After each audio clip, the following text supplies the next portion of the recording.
to go live. Hit this track and do your dance like you Lacy. Run it back and turn Matthew to the house, baby. It's Tingle and Co. Come keep with the show. It's a new era. Let's get it, let's go. It's Tingle and Co.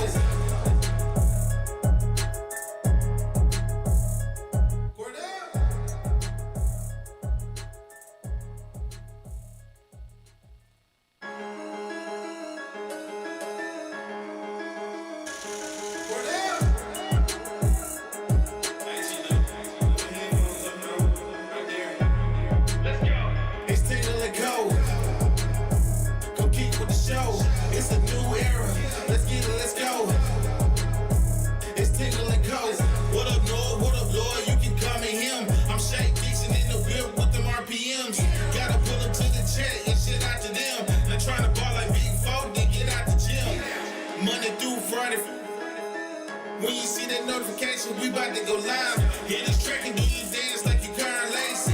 Run it back and turn Matthew to the house, baby. It's Tingle and Co. Come keep with the show. It's a new era. Let's get it, let's go. It's Tingle and Co.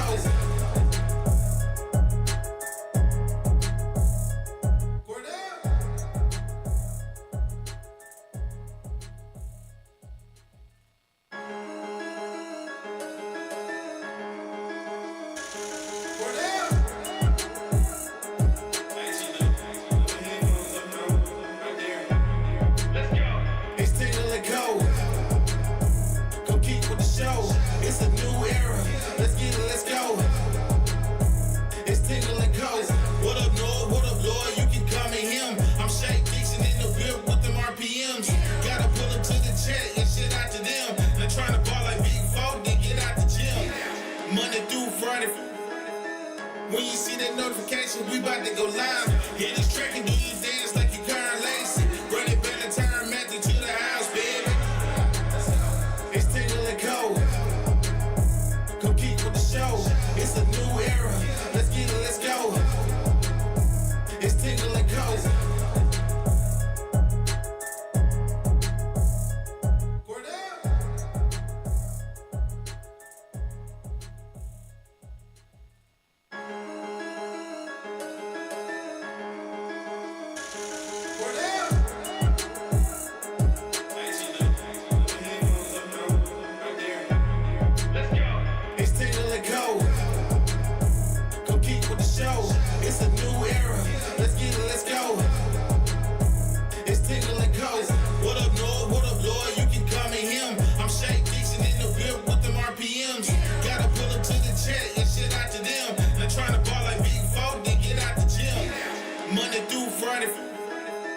When you see that notification, we about to go live. Hit this track and do your dance like you Lacy.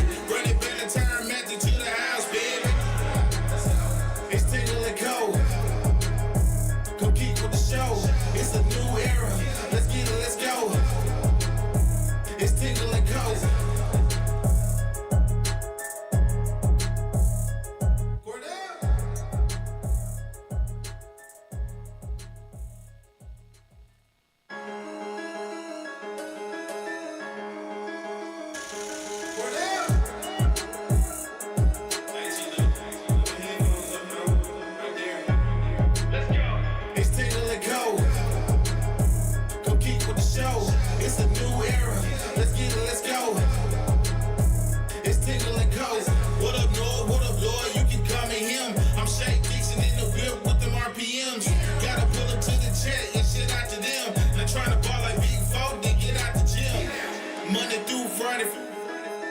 When you see that notification, we about to go live. Hit this track and do your dance like you Lacy. Run it back and turn Matthew to the house, baby. It's Tingle and Co. Come keep with the show. It's a new era. Let's get it, let's go. It's Tingle and Co.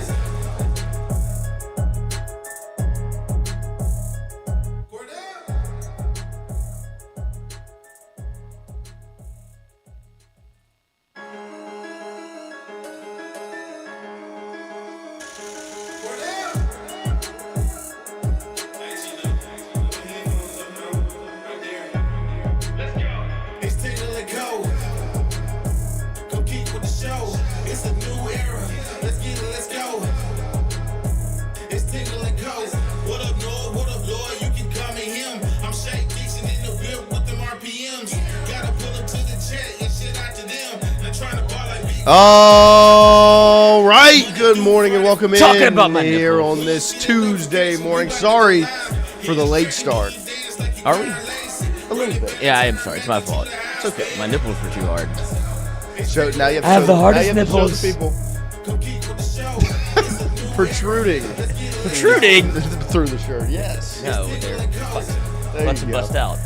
But good morning and welcome in Spider-Man. here as we are live from our Southern Regional Medical Center studios. Shout out to the team here at SRMC as they take great care of us here at Tingle & Co. They'll take great care of you. Baton Rouge, Lafayette, Shreveport. Those are the three locations where Southern Regional takes great care of state of Louisiana. It is your choice where you go for your medical care. That choice should be Southern Regional Medical Center. We appreciate them housing Tingle & Co. Brought to you by FANDUEL. You see that FANDUEL logo spinning up in the left top corner every single show. It's because every time we're live, it is via our friends over at FanDuel. FanDuel makes it possible. Go ahead and download the FanDuel Sportsbook app. Open up the FanDuel website. I'm opening the app right now.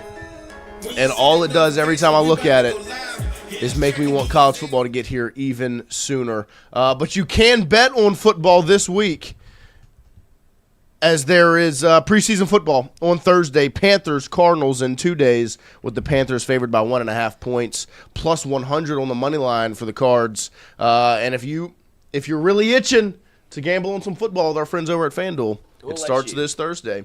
I know Chrissy, freshly 21, he'll be ready for it. Nope, not preseason football. I'm like Wyatt. I know my buddy's not here, but I hate preseason football. Oh, buddy. Oh, that's sweet. It just edges you. It's like an entire month of edging, and it's like, I really just want to Bust. Nice. Yeah, I really just want to do that. I'm going to put it right in my hand. That Yeah. app. That big, beautiful app. FanDuel Sportsbook. But we appreciate all of you starting your morning with us here as we are rolling into the month of August. Yesterday was the first show here in the first month of football. We appreciate all of you getting in here. Lloyd, Chrissy, good morning, boys. How are we doing? Excellent, sir. How about Pretty good. yourself? Are Doing we all good. caught up? We're all Spoodermanned out? We've all all seen the Spider-Man Spider-Man. out. Wyatt also didn't go see it in the theaters. Watched it on a recording on the Twitter. That's the but most okay. Wyatt thing ever. It is. the most It Wyatt is. thing ever. The impulse I- control. I thought about him as I was in the theater last night watching it, going, I could not imagine watching this in 480p on my phone. on Twitter. On Twitter. Like, I mean, I'm it's so glad I'm watching it in the theater. because I saw it too. We all saw it. Oh, Yeah. it was like It was the Green Goblin mask. talking to me all weekend. Like I could save some money here. Like no. You want to spend the money on this? It was worth going. I was glad to see it in the theater. No, but you don't wait that long. And then, well, I don't know if you got to ruin anything, but definitely were like theater worthy. Yes. We did the Dolby Digital, So did we. and We I did- think we the did colors that were too. popping. But yeah, it was But great. It was also, performance enhancing. There you go. There you Along go. with my cohorts that I didn't know, but we became fast friends. That is good. Oh, Amigos. See, My I would- amigos, I would, Amigo love, Al. I would love to go see the next Spider-Verse movie in that theater. The because Dolby Cinema is great. Spider-Verse theater will make you cry. It's so Yeah. beautiful. Like, Well, didn't get any of the sentimental hits on this particular evening. As there's like bad kids at the library anytime, There you go. or like, when you get the giggles in church. Yeah. That's what we. That in a was serious situation when they start to get the laughs. We did not hold strong. Yeah, fair enough. But we appreciate everybody starting their morning with us. In a little over 30 minutes, we'll have Zach Nagy from Go 24/7 join us, talk a little bit of football, get ready for fall camp. Thought the schedule was going to come out yesterday, didn't, but we do know. Players report today. First practice is tomorrow. Still yet to find out when media availability will happen, but when we know, you'll know when to expect us to cover the practices as LSU gets ready for September 5th versus Clemson. 32 days away. When I say the number 32, LC, what's the first LSU football player that pops into your mind? It's weird. I thought Tyrann Mathieu on the Saints. Of course. I thought Tyron too, but he's Charles 7. Scott. Charles Scott. Jalen Collins. Good podcast. Great podcast. Raw Room's excellent. This team, Keelan Moses, Yes. 32, a friend of Tingle & Co. Excited to see, we'll obviously talk about him today. We're going to talk about the linebackers. but- Future star. There you go. But those were the two that Collins and Scott were the only two that popped into my mind when I thought of 32s. I just thought of Magic, really. Magic I'm not Johnson? I'm not old, but I just thought of Magic. Yeah. I mean, it's not like it's not it's not like a number that really pops to you Right. in No. terms of like superstar. But 32. Charles Scott was Player. a player. Yeah. And it's unfortunate because when I think of Charles Scott, all I think of is the 4th and 1 against Kentucky that they didn't get in triple overtime, and that's when Les said that they are undefeated in regulation, and that's why they deserve to go to the national championship. Ultimately did and won, but what a wild ride that 2007 was, because you have so many things that Some had would to say go maybe right. the wildest ride. Yes, that's like I saw somebody put out on Twitter like three different head coaches. I think it was the SEC Network. Like 3 different head coaches, 3 national championships, only one program, and it was LSU. And then somebody quote tweeted is like BK didn't do it. And like, yep, the most qualified of the bunch, probably coming to the LSU, most successful leading into the job. was the worst at it. Yep. So don't trust the resume, folks. Go with your gut. Another one, Aaron Burrell. That Oh, that should have been you, God, Noah. It should have been. Man, what a disservice. Maybe the greatest disservice Brian Kelly ever did was not letting us see one Aaron Burrell 60-plus yard field goal. Clemson. Just one. you know Lane would have pulled that out too. Any other coach. There with was this a pair of point in the balls would've season done it. where this whole thing is cooked. It doesn't matter. Let him try one. Entertain me. And he just never got the chance. He has the leg. Oh, that's the thing. We know he does, right? Like at Parkway, I believe. Well, he's posted on Twitter. He's was hit 76 booming. yarders. Like, Said we're sending out TikTok twink to shank a field goal. Sorry, Dave. I didn't know you oh hated my him that much. gosh. I'm a Danny fan. Ramos. I mean, the Alabama this was kick the- didn't help. This was the thing, right? Like Ramos, TikTok from twink. like 40 yards and in, Money. Everything else, Not let money. Let Aaron Burrell kick do it. Because you're not making it anyway. God, I just never understood it. I guess, Just wanted one chance to see it. I do wonder, what do you do if you're like Damian Ramos and you know that it's like 44 and in? Nobody's signing you. And it's like, I guess I'll just kick in college. Like, do you think he had to like study?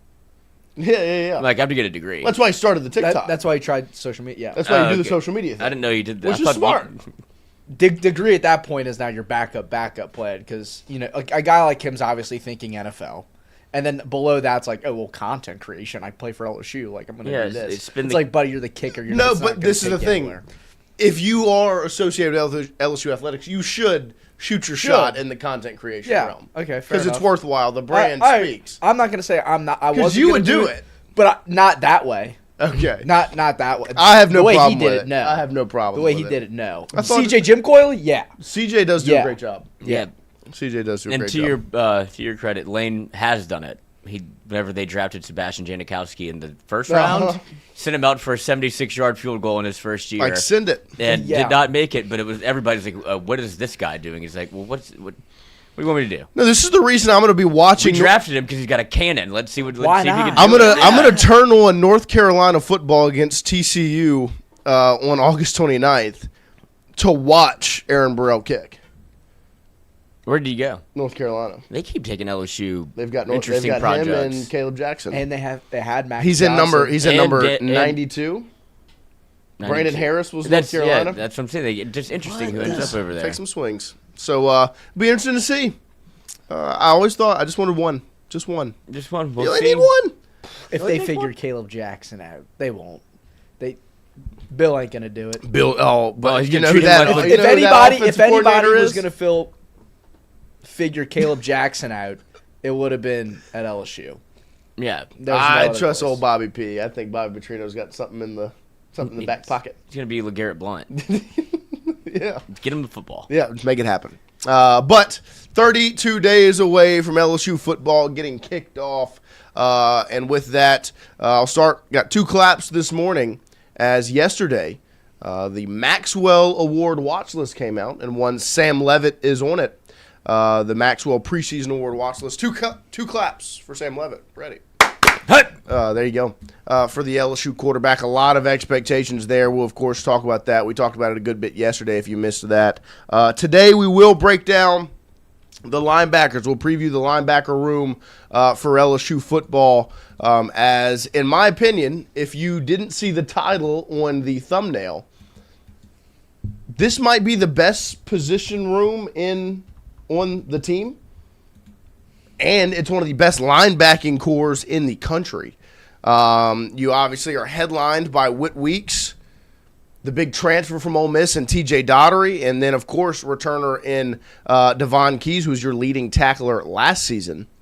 And that is a strong top three. Those are three guys that in the last 2 seasons in the SEC have been top 5 in tackles in the conference. You're returning a whole lot of tackles. Pretty impressive. We'll start with number 40, Whit Weeks, the senior out of Watkinsville, Georgia. 6'3", 223 pounds. Last season, of course, struggled with injury. Had 31 tackles, 3 TFLs, a sack, 8 QB hurries, and a fumble recovery. But it's the season before. 125 tackles, 10 TFLs, 3.5 sacks, 2 forced fumbles, and that sick interception against Arkansas. And the great celebration after the fact. I made Papa proud. Made Dad proud. That is the he's your headliner. He's the star. He's the leader. He's number 40. Likely will end up being number 18, Whit Weeks. The other key returner is number 42, Devon Keys Jr. out of Aledo, Texas. 6 foot, 227 pounds. Last season, balled out. 92 tackles, 4 starts, and had 4 games with 10-plus tackles. Was a huge piece of that defense last year. Stepped up when Whit Weeks goes down. I think, what was it, the Florida game that he comes in and has an excellent outing, him and West Weeks, after Whit, of course, has the targeting penalty at the beginning of the game. Devon Keys came in and stepped up huge in that football game. So those two are your key returners at that position. Then you bring in a 5th-year senior in TJ 6'2", 225 pounds out of Montgomery, Alabama. Of course, transferred in from Ole Miss last season. 98 tackles, 5.5 TFLs, 1.5 sacks, and 2 forced fumbles. That is a key addition to this room. Was a starter on that Ole Miss defense that made it all the way to the college football playoff semifinals. And you now have 3 linebackers. Those 3 that I named. I would add up these career tackles. 205 for Whit, 123 for Devon, 177 for Daugherty. That's 500 career tackles between those 3 guys. Talk about experience. Not just experience, but production, right? Like, they've gone out there, they've played a bunch of football, they've also produced when they've been out there. Then behind them, you have Tylon Singleton, 6'1", 227, out of Manny, Louisiana. You have number 35, Zach Weeks, 6'3", 230. That was a redshirt sophomore and a redshirt freshman. You have C.J. Jim Coyley, who's linebacker / star, number 31, 6'3", 218, the sophomore. Then you have Charles Ross, sophomore, out of Houston. Keelan Moses, redshirt freshman out of U-High here in Baton Rouge. You have Jaden Breaker, redshirt freshman as well. So a lot of really, really good depth and youth in that room. But you have the 3 headliners in Whit Weeks, Devon Keys, and TJ Daugherty that you expect to play a lot of big-time football for LSU this season. And so that's when I'll open the floor to the question we've asked with every position group up to this point, going back to last week: running back, quarterback, wide receiver, tight end, offensive line. Yesterday, defensive line. Today, linebackers. Lloyd Courtney, what is your number 1 question for this group going into the season? It's actually, I had this question yesterday. Okay. Just kind of like thinking about the position groups and going through this. And it's funny, it's in the doc because this is what I was going to ask anyway, but the health of Whit Weeks is starting to become a concern. Yeah. And I know that because of, I think there's 2 different ways to look at it, and one of which is, obviously it feels like every time he plays, or if he gets hurt, it feels like it's not a big deal because you know he's going to come back as fast as he can. Yeah. And so it almost feels like you don't take his injuries as seriously because it's like it doesn't feel like he's going to be out for the year. And when you look at his injury history in totality, like at some point this is going to catch up with you, and I'm hoping it's not now. Like he's never let himself get fully healthy because of his intent to play. Like he dislocated his ankle, and we all saw it happen, but because it was in a bowl game, we're like, oh, he'll have plenty of time. It's Whit Weeks, he'll be back. Then he hurts. What else he broke his leg also? Mm-hmm. And then what else did he have? I'm trying to think what the other injuries were. It was the end of ACL? I don't think he ever tore his ACL. Was it an ankle? I mean, he had the ankle. He broke the leg in the bowl game against Baylor. Like dislocated his ankle and broke his leg. And then he came back, and then he hurt himself. He hurt his ankle again last year. So it's same ankle? I don't know if it was the same ankle. Because either way, it's starting to become one of those things where like they're piling on to each other now. And I think this was an offseason for him to get healthy. Obviously, he comes back. He looks the part. It's impossible to like count him out. Yeah. Because of the way he carries himself, his optimism, all of the charm that he has. It's like, oh, he's fine. He hasn't been healthy.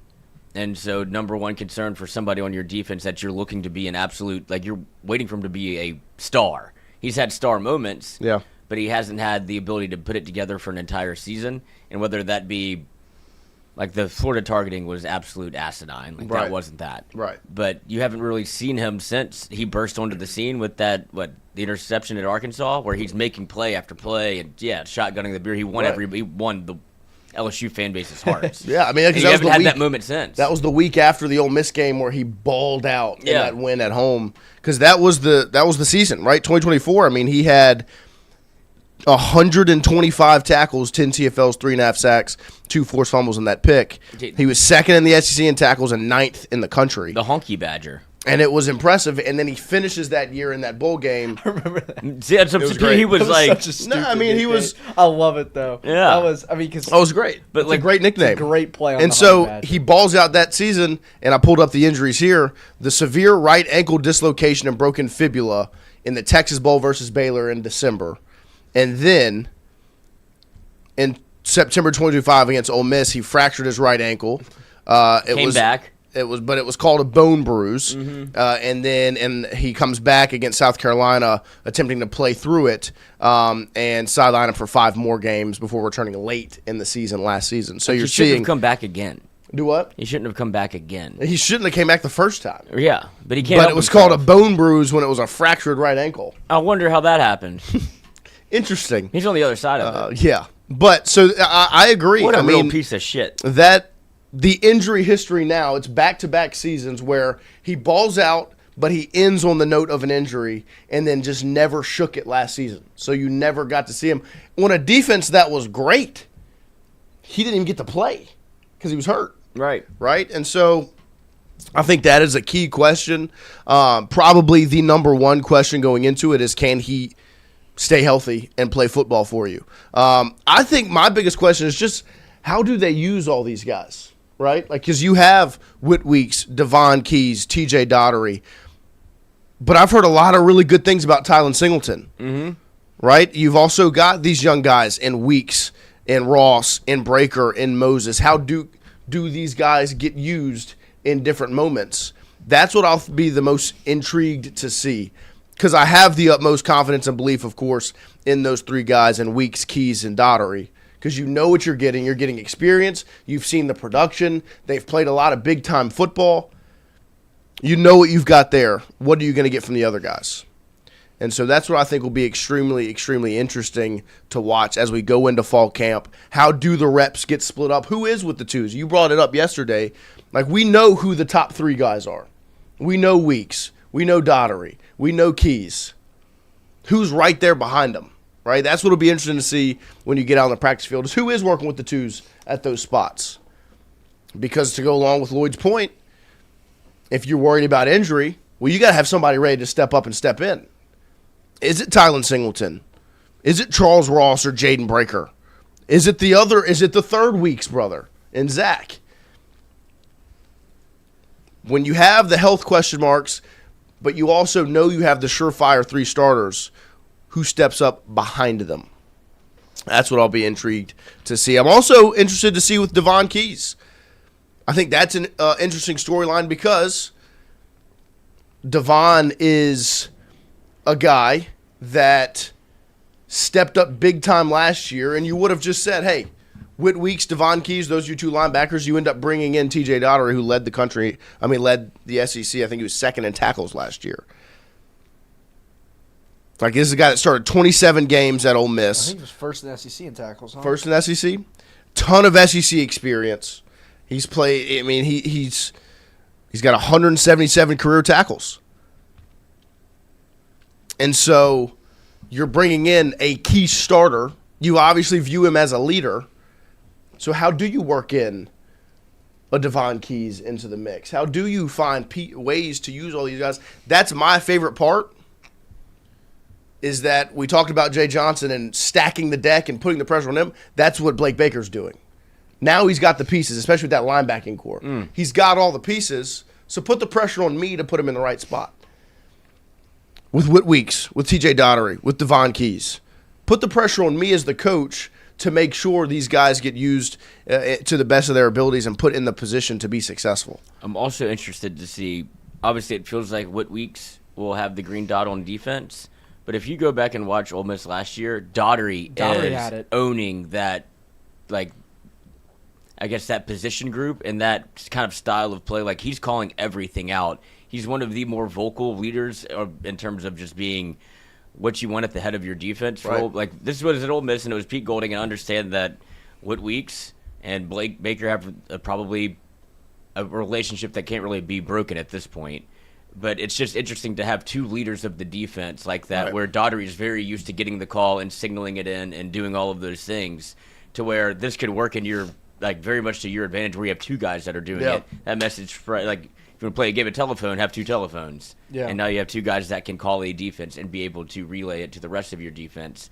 And that goes from, like, the top down, because now you have Ty Benefield back there, like a very experienced veteran leader and player. Yeah. And plenty of tackles to go around, too, with a lot of guys that love to tackle. Right. And you're just, to your point, you're You'll be so solid. You're so experienced defensively.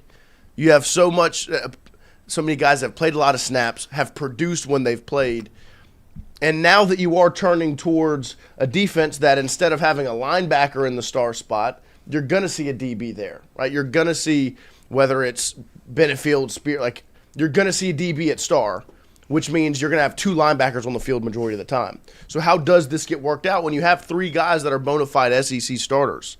I think will be intriguing to watch. And also, do you see, like, a Perk green dot situation? Like, I'm pretty sure the last year's Perk had the green dot simply for, you know, his purposes of, like, hey, you're not necessarily playing a structured role this play. You're going to play X, he Y, was like and Z. assignment based. So has Whit even wore the green dot? Like, obviously our first pick would go to Whit because he's been in the defense longest. He knows how to signal the plays. He's done this before.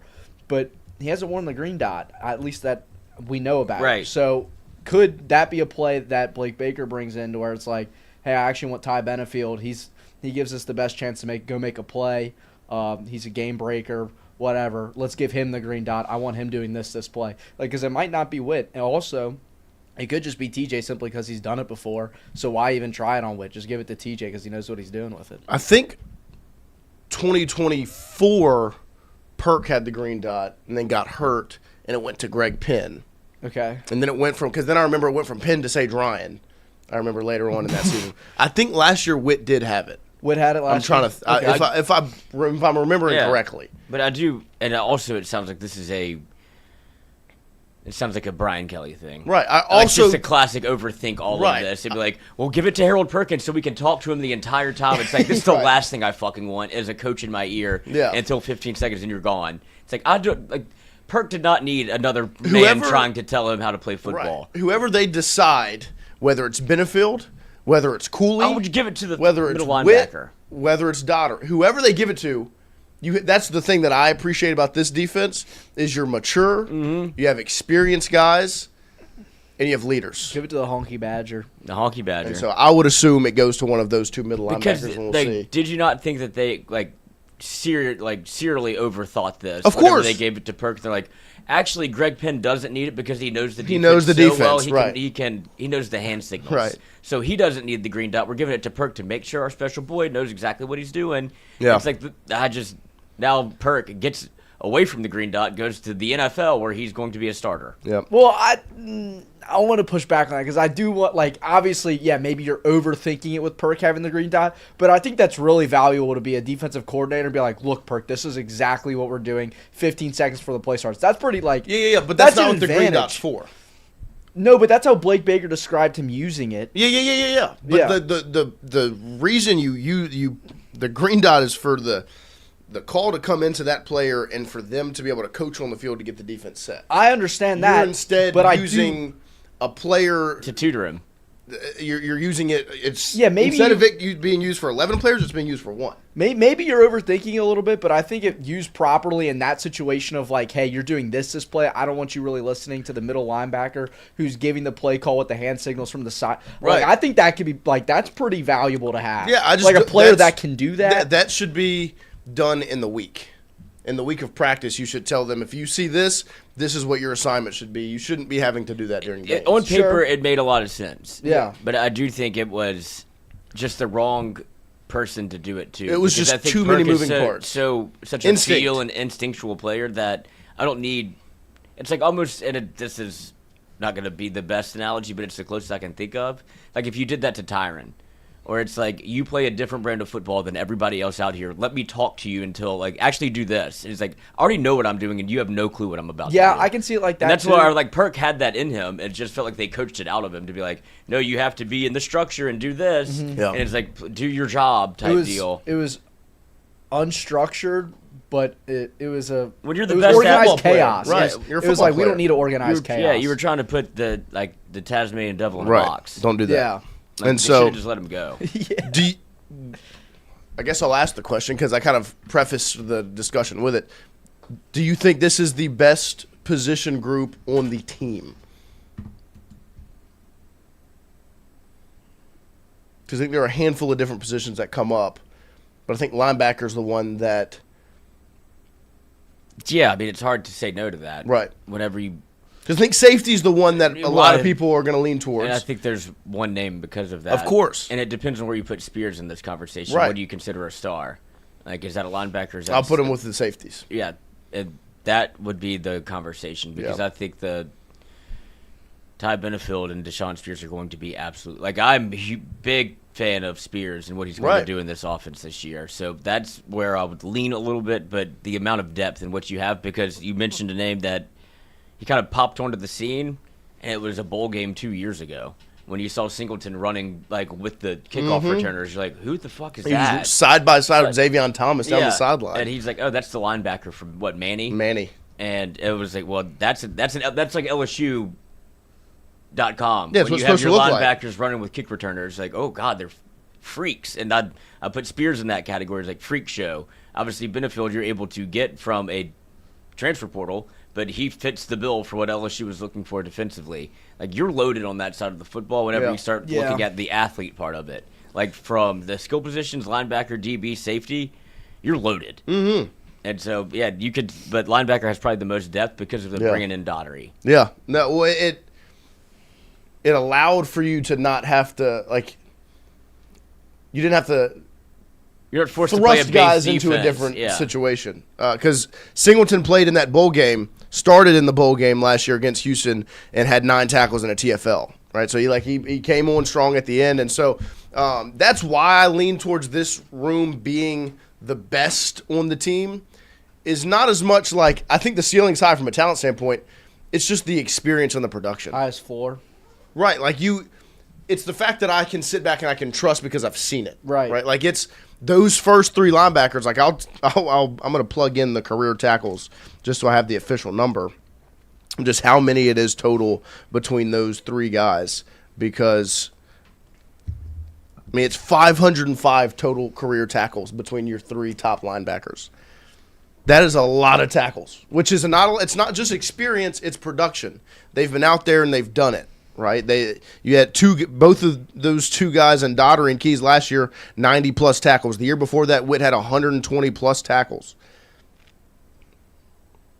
I mean, those are guys that not only have the experience of playing, they produce. And that's what I'm excited about. That's why I have them as the best group on the team, is because I've seen all 3 of the top 3 guys go out there and do it in the best conference in the country. Top to bottom, not a weakness. Right, 1,000%. Maybe not the highest ceiling, 1,000% the highest floor. Mm-hmm. You know what you're getting week in and week out because they've all done it. They've all been in the SEC. They've all led for tackles, been top 5 in tackles in the SEC, and have gone out there and done it week in, week out in the Southeastern Conference.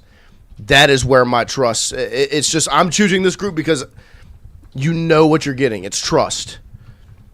And on a defense that has the playmakers that LSU's defense has, off the edge and in the interior of that defensive line, and then on the outside and in the defensive backfield, to know you've got mature, experienced, productive linebackers to go with that group makes your defense so much better.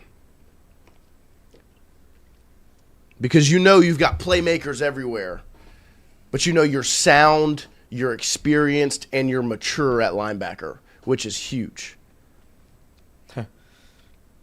Absolutely massive. Yeah, looking at tackle leaders for the SEC, guess who's second in solo tackle, or I guess first in solo tackles, second in overall tackles?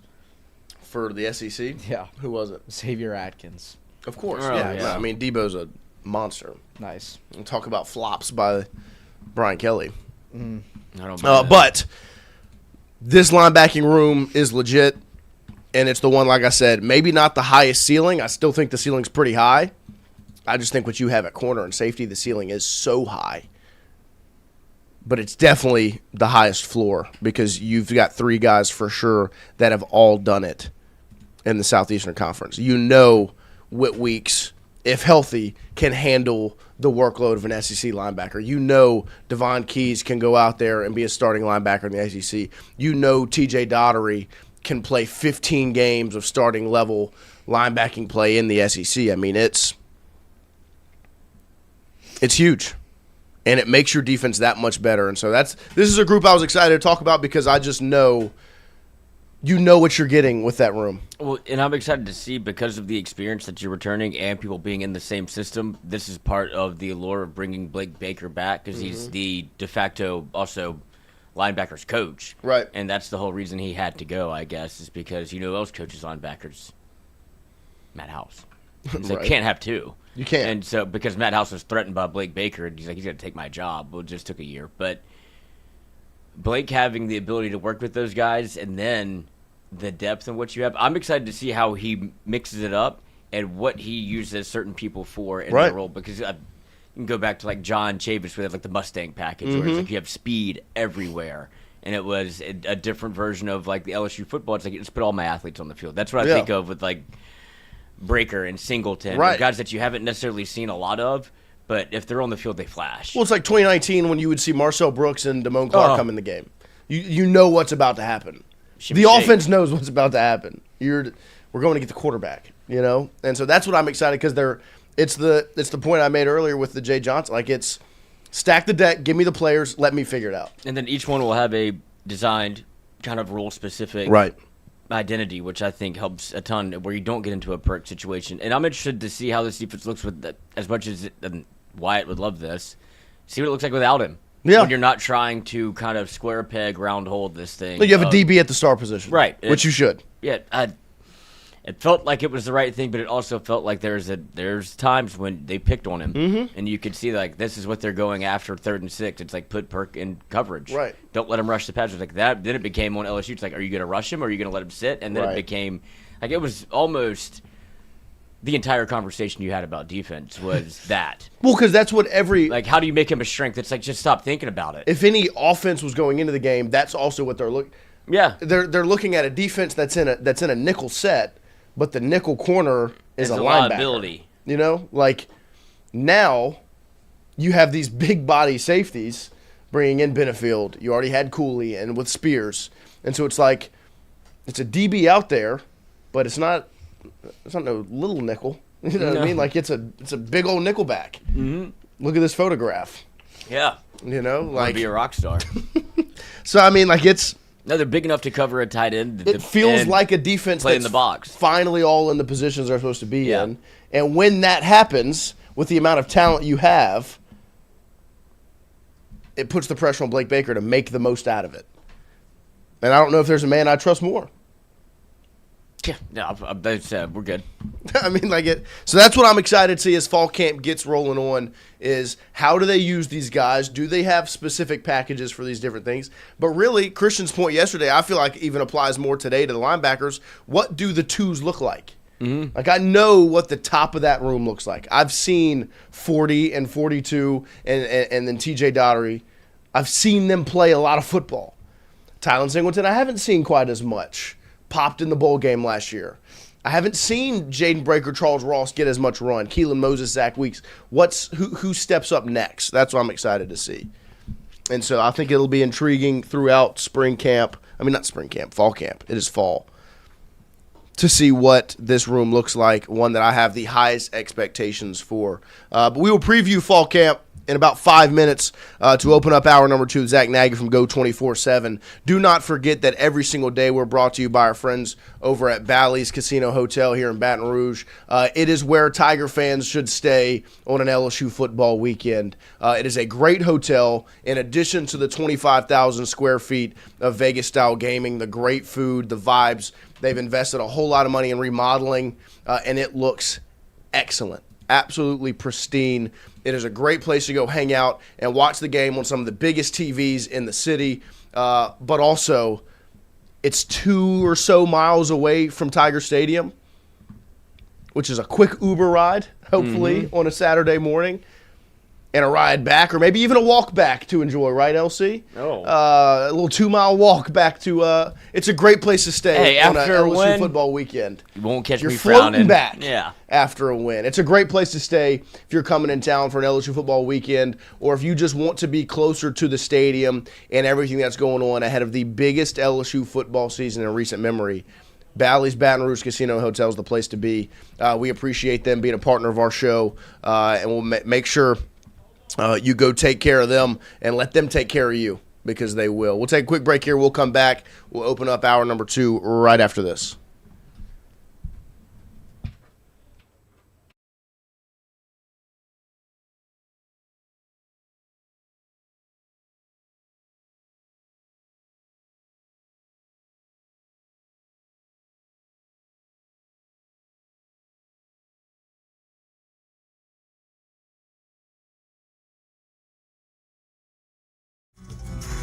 Wardo's was created in honor of Alan Ward Granning III, fondly known by family and friends as Wardo. In 2019, the oldest brother of the tribe passed away unexpectedly. His remaining siblings and loved ones wanted to honor his memory in a special way. In 2022, Ward's family decided to combine the need for a sandwich shop in downtown Natchez with a desire to pay tribute to Ward's love of good friends, good times, and great food. Through blood, sweat, tears, and countless hours of hard work, Wardo's was born.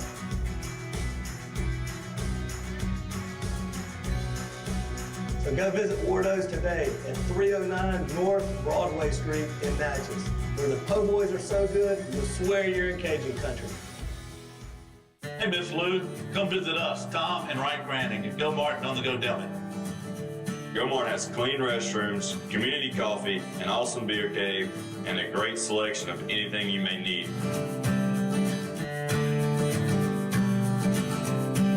Located at the corner of Highland Boulevard and Highway 61 South in Natchez.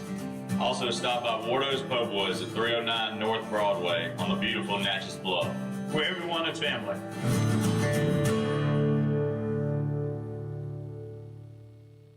When it comes to your home, the roof over your head matters. At CAS Roofing, we don't just install shingles, we build peace of mind. With years of experience and a commitment to craftsmanship, our team shows up on time, gets the job done right, and treats every project like it's our own home. Whether it's a repair, a replacement, or a storm damage that caught you off guard, CAS Roofing is ready. We're local, we're dependable, and we stand behind every nail, every shingle, and every promise we make. Because at the end of the day, it's not just about roofing, it's about protecting what matters most. CAS Roofing, built on trust, backed by quality.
All right, welcome back here as we open up hour number 2, the 9 a.m. hour here on this Tuesday morning.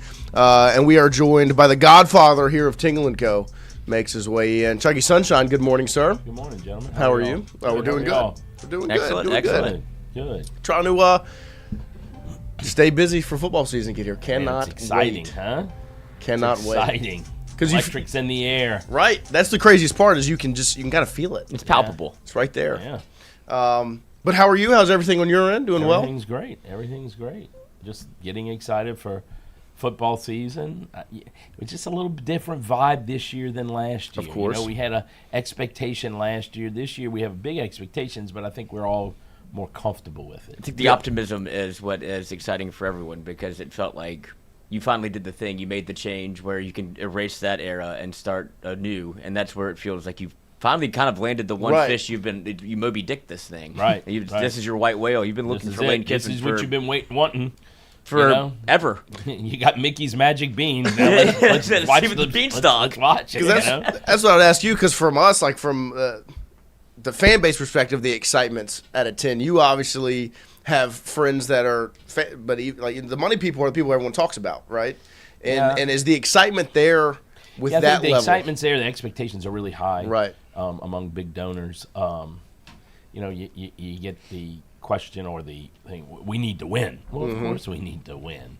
You know, and I think, you know, it's going to be I think it's going to be exciting. I think you can see people it's a fresh change, you know? It's like dating a girl for the first time, you know? You're going out on that date, you're getting all excited, you're primping your hair, you're getting your new outfit and your new clothes, and you know, you're making your plans. I've been catching eyes for a long time. Now you're finally Correct. asking. And correct. Correct me if I'm wrong, but there's a big, speaking of the money people, was there not a bit of maybe a soiree last evening? See what look, we saw what happened on Twitter yesterday where people were trying to report on maybe where LSU and what direction it was going. There was mentions of private equity. Right. You being in which scares a lot of people. The 40 under 40 club. We're in the 30-30-30 club. There you go. It wasn't under 40. It wasn't under 40. But what was the soup du jour? I did get to go to the meeting last night at the governor's mansion. I'll tell you this. Everybody knows it. First of all, let me say this. It's not private equity. Thank you. Here's the thing. Everybody take a deep breath. That was a big topic before the meeting while we were at the governor's mansion. People were very, listen, I was against private equity. And so we got there, we all sat, the governor came in, spoke, they introduced several people, Dr. Rouse, 2 other gentlemen, and they laid out the plan. You know, they showed, which everybody knows this, LSU is in, and it's not just LSU, major universities. I mean, major SEC universities are in trouble financially with athletics. Of course. It's just, there's no Texas. They have trouble. Texas A&M, even it's just not sustainable. Yeah. And so, everybody was worried it was an ask. They didn't ask for a penny. They laid out a plan that they have come up with.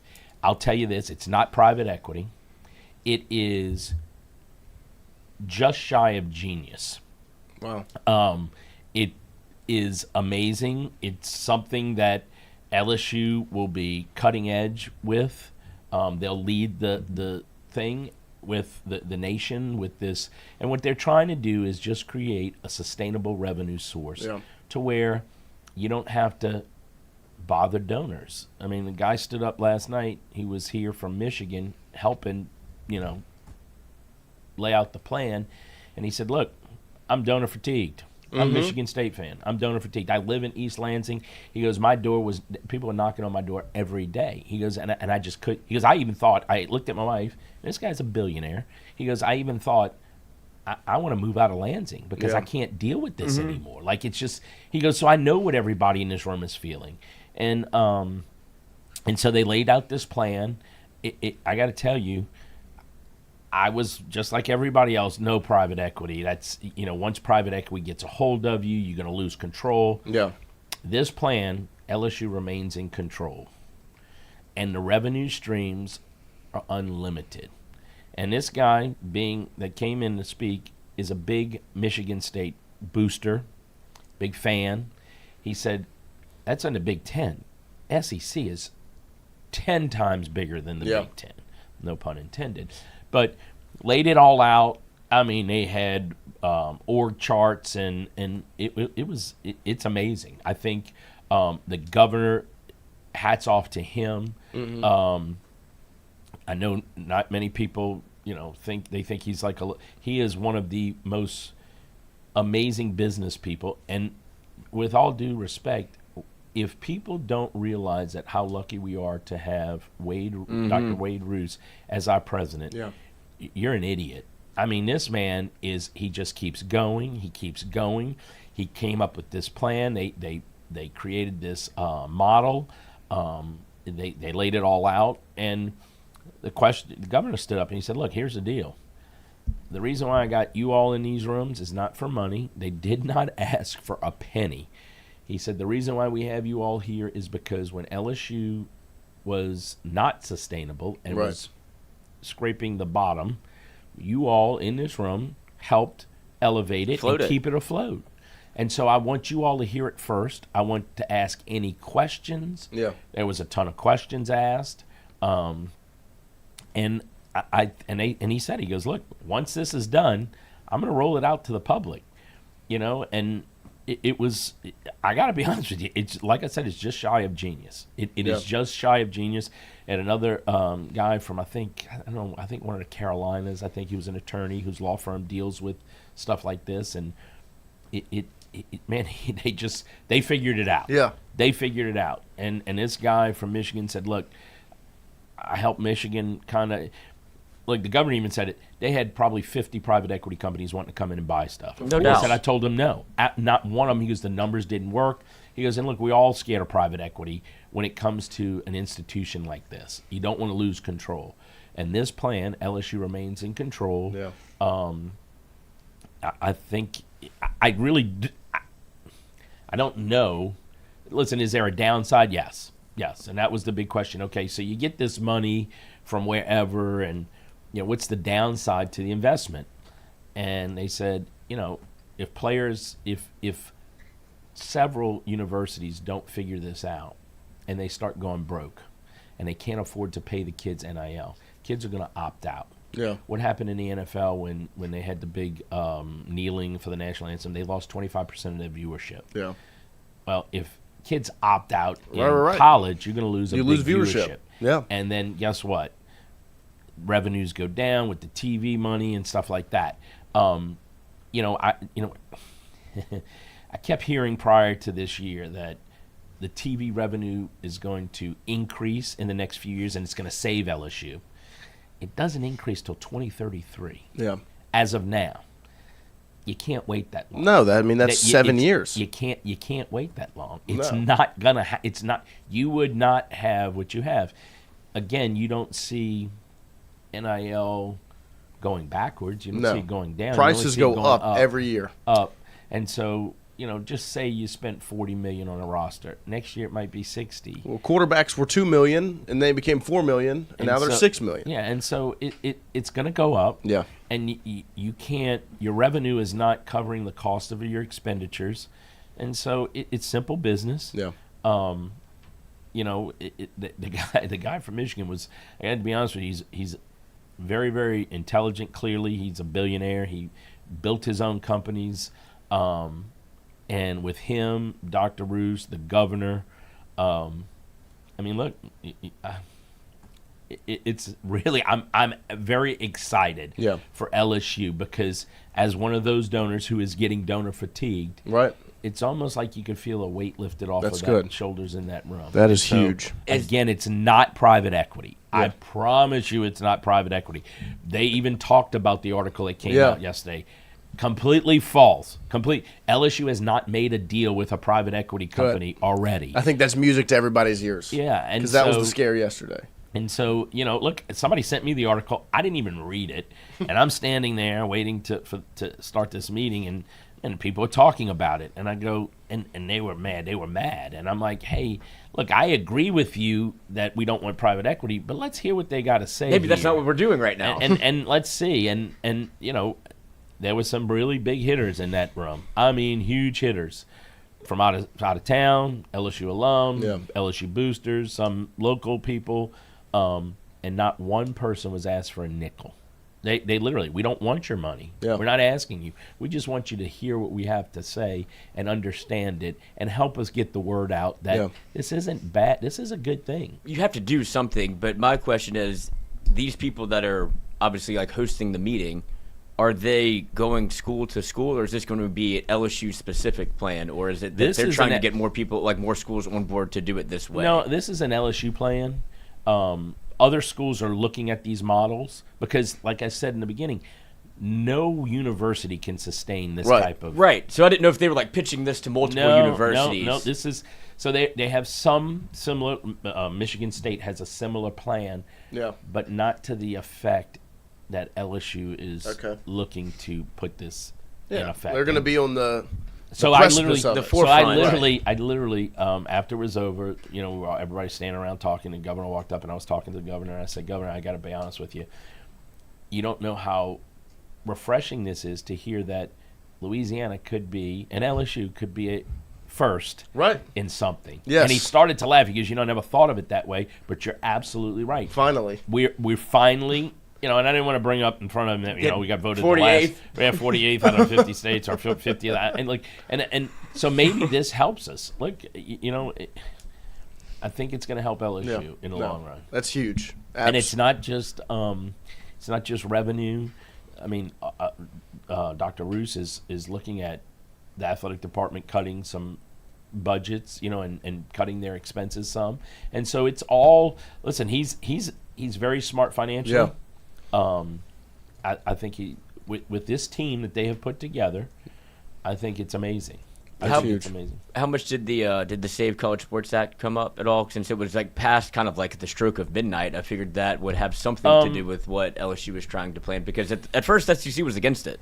Yeah, I don't remember if it came up because it was. I got to be honest with you, I was so concentrated on the formula that they had and this model that they were putting out. I don't know if anybody asked about it. I can't answer that. Okay. Yeah. You could answer. No, that's. I just think it's huge for the fans to be able to hear after. I do think it was a scare yesterday when private equity comes up around LSU from what seems to be reputable sources. It scares the fans, and so I think the first thing is to hear that that's not the case. Not private equity. Huge weight. It's not private equity. Believe me, I didn't want private equity. Of course, because we've talked about it a bunch here. Right, and I always said that I felt like if once private equity gets in, it never gets out. It just gobbles you up until they own everything. And this isn't private equity. That's huge. This is LSU controls it. Yeah. LSU controls the whole. And it keeps LSU on the forefront of all of this, which is all of massive. And here's the thing: if you're raising money and you're sustainable before everybody else, what does that tell you? You're going to get the players that you need to get. The governor said it last night. He goes, here's the deal. You got Lane Kiffin, you got Will Wade, you got Jay Johnson, you got Kim Mulkey, you got Jay Clark, you got Beth Torino. You got some of the best coaches, if not the best thing. And we've talked about that here. And look, it for me to hear the governor in person talk and say that, it's look, I'm telling you, there's a really, commitment really to exciting. LSU's excellence. And so you put that in with football season. The Attorney General was there. She has to clarify some things. They're going to do some more due diligence. And so I think you'll see something come out pretty soon. Okay. But it's exciting. Exciting for LSU fans. We appreciate you absolutely sharing some wisdom with us this morning. Absolutely. And, super excited. We're about to get to Zach Nagy from Go 247 to preview a little bit of fall camp. But great news from you. Absolutely. Yes, sir. Enjoyed it. I know. So many questions. And listen, when can you expect an announcement, maybe? Is that fair to ask? That was asked last night. So this has been going on for about 5 months, 6 months. And this is ROUGE spearheading it in tandem with the governor? The team? Yeah, it's a team of people. I mean, look, there's so many. Look, you had Verge was there last night, so he was involved. Dr. Roos, Jim Dalton, the chancellor was there, the governor, the AG, this attorney from this firm that they hired, this guy from Michigan, Matt Borman with TAF, Chris Dorena from the foundation. All of these people finally on the same page. Correct. Huge. Correct. It's like a breath of fresh air. It really The has board of literally supervisors, Mr. Lee Mallett, the chair of the board of supervisors, was there, and you saw everybody. Like when you sat down last night, it was like, all right, what are we listening to? By the end, it was like, oh my gosh, it's a weight lifted off of everybody's shoulder because a hat wasn't passed around. It wasn't commit this type of money. And you could tell the energy in the room changed drastically. And so, if I was it was asked last night, and they want to roll it out as soon as they can. They have to do some due diligence. Okay. Have to get some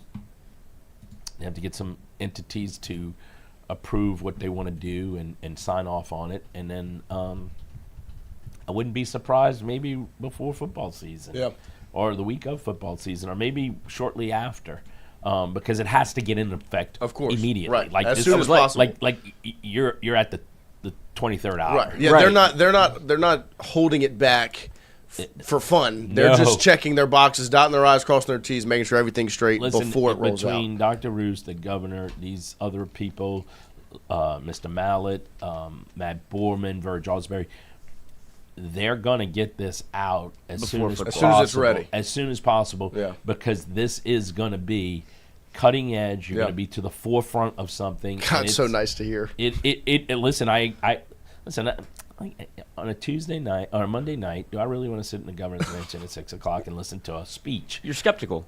Well, yeah, I'm like, okay, and I was like everybody else. How can you not be asking for money? Right. And look, they talked about it in the beginning. We're not going to pass a hat. We're not going to ask you for money. This isn't what this is. And then when you got into it, you kind of sat back and went, wow. Why hasn't anybody else thought of this? Right. Not in other schools, in the state of Louisiana. Yeah. Why hasn't it? Because this is going to be something I believe that other schools are going to look at and try and mimic. And I'm sure. And, look, what is the investment? What is the downside of investment? You could lose some money. What is the upside? I'll put it this way. From a business person, I think the upside is way more than the downside. It was probably about 80-20, maybe more, maybe 90-10 on the upside. And so I think it's going to be really good for LSU and for the state of Louisiana. That's huge because it's just for LSU to finally be on the forefront. Because just in NIL in general, it felt like they were behind the whole thing. They never have had a plan. To finally now feel like you're at the forefront. And then they went to and you're gonna the set 40-40 club and said, we don't have a plan, help.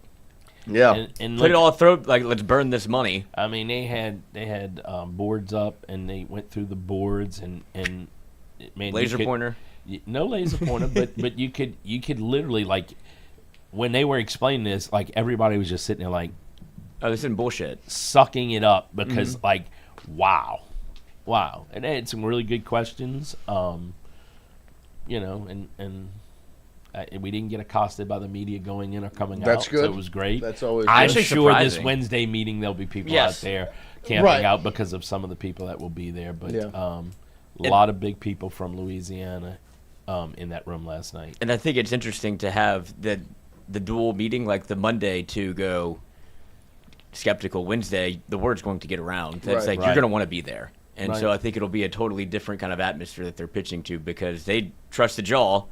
Like they're going to show up, and if they have questions, these are people we want to hear from that we have to hear from, and now they're going to be like, oh no, this is a good thing. So a few people knew I was going, and my phone was blowing up starting at 7 o'clock. I didn't get out of it till 8, and so I was thinking that it would hit the media late last night, and it never did. I didn't go to bed till 2 a.m. So excited you were, but and so it never has hit. It still hasn't hit the media, and look, it was asked. I was one of the people asked, like, what do you want us to say to the media? Because, I mean, I see it. I probably can't explain it because it's a complex model. But what do you want us to say? And he goes, do you agree with it? Like, yeah, I absolutely agree with it. Then that's all we want you to say. It's not private equity, and LSU remains in control of it all, and it's going to work. And I truly believe that it's going to be a really, really good Yeah, deal. that's huge. I mean, just like I just the part that I can't like to check the box in here. It's not private equity, but then to be able to finally feel like LSU is going to set, because it already feels like with the jersey patches, because you see Ohio State announced theirs, Notre Dame announced theirs. Well, LSU was kind of first. Yeah. And so now you're seeing. I got a bad deal. Maybe. Probably. And now worth more now. Man. Well, listen, I don't know how long that patch deal is. Right. So whoever's next, grab your bootstraps because you're going to get That it. would And look, be. you know, listen, I didn't realize. I mean, I realized it, but you don't. When you put it in, the metrics of what LSU brand is worth, it's huge. massive. Um, It's the biggest in the country. Yeah, it's LSU. I think we talked about it. They talked about it last night. LSU, Ohio State, and somebody else. Yeah. The three biggest coaching jobs. And so it kind of goes with the brand. I mean, look, LSU is and you know, you said something, Lloyd, earlier. Everybody in that room, it seemed all the leadership from LSU, from the state and LSU, were pulling in the same direction. Alignment. And it was unbelievable to see that, because it's not very often you see that. No, it was for a long time, at least as long as I've been able to keep up with it. It's been like the tentacles to an octopus. They're all going. It's we can't wrangle this thing and Right. get everybody in the same. Like And let's everybody pull has the rope their, in the same their direction. tentacle out for something. Something. Right. And this wasn't like that. Yeah, I mean, like, LSU Max, NIL, Right, Team Fly, whatever. Play And it's Fly, like yeah. whatever. What's going on? Yeah. Like where is my money going? Correct. And now it feels like finally. Yep, it's there. Good. Do you feel like your confidence in it was shared throughout the room? Yeah, I do. I do think that. I think at the end, yes. Yeah. I think the majority of the people. I had somebody come up to me before and they're like, "I don't know why we need this," and I'm like, "Man, I sit with you in some meetings. You ought to know why we need this, because this isn't sustainable. I don't care if LSU wins a national championship. I think they did a study when LSU won in 2019. That was right COVID. We lost $200 million. Wow. Because of COVID, Yeah. because you couldn't get out and really advertise that you won a national championship. You know, the next year you lost. The season was limited. You know, the capacity was limited, and so you lost money. And so, Look, listen. I worked for the radio during that time, and you know how many people pulled out of sponsorships because why? Who's listening? Right. What's going on? There was no reason to really sponsor not only LSU athletics, just athletics in general. people were Because too busy listening to some little guy with big ears, thinking that he Oh, knew what he was talking about. Tony? if you wore a I'm not even mask, calling him doctor. Plead the fifth. I'm not calling Yeah, him doctor. gossip, Tony? I'm more of a doctor than that goofball is. And Southern so Regional would not hire him. SRMC, baby. I wouldn't let him treat my dog. You know, I wouldn't Give it let a him virus. Yeah, much less, you know, and It's hard to so get to veterinary school. and so yeah, so I you're right, and so I think let LSU win and Yeah. watch this. Take this model. Listen, I have no expectation. I think LSU has an expectation of football season that they have to make the playoffs. I think everybody does. I think Coach Kiffin has that. If we make the playoffs and we don't win a national championship, and this model gets put in effect pretty quickly, I think you're going to see massive Return. revenues coming from it. Because that was going to be my next question is like with this method, this plan, how much does – because obviously it'll go in action. How much does having a successful football season actually seeing the benefits of this first off season? I think you'll see it. Look, winning breeds Of course. success and breeds money and breeds, like, you know, we talked about it on here. If you win, if LSU wins on a Saturday, Monday the economy's better. Right. And so I just think if you just win games, if Yeah. you win key games here, look, this guy from Michigan, like he's a Michigan State fan. Like, Right. I think he might have pledged $401 million to Michigan State. Wow. He said last night he's coming in for 2 games this year, the Clemson and Alabama game. And I'm like, wow. And he goes, look, I'm in here. You all are Tiger fans.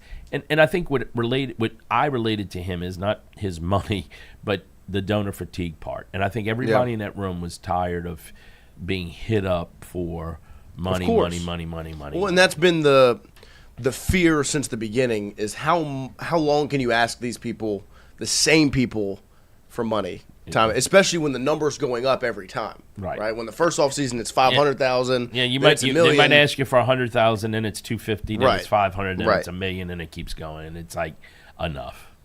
You don't have to answer this, but I think I might have like a dog with a bone on this. Is there a chance that the people that are in that room possibly can finally get a return on their investment into LSU, and they're setting up a way to do that? No.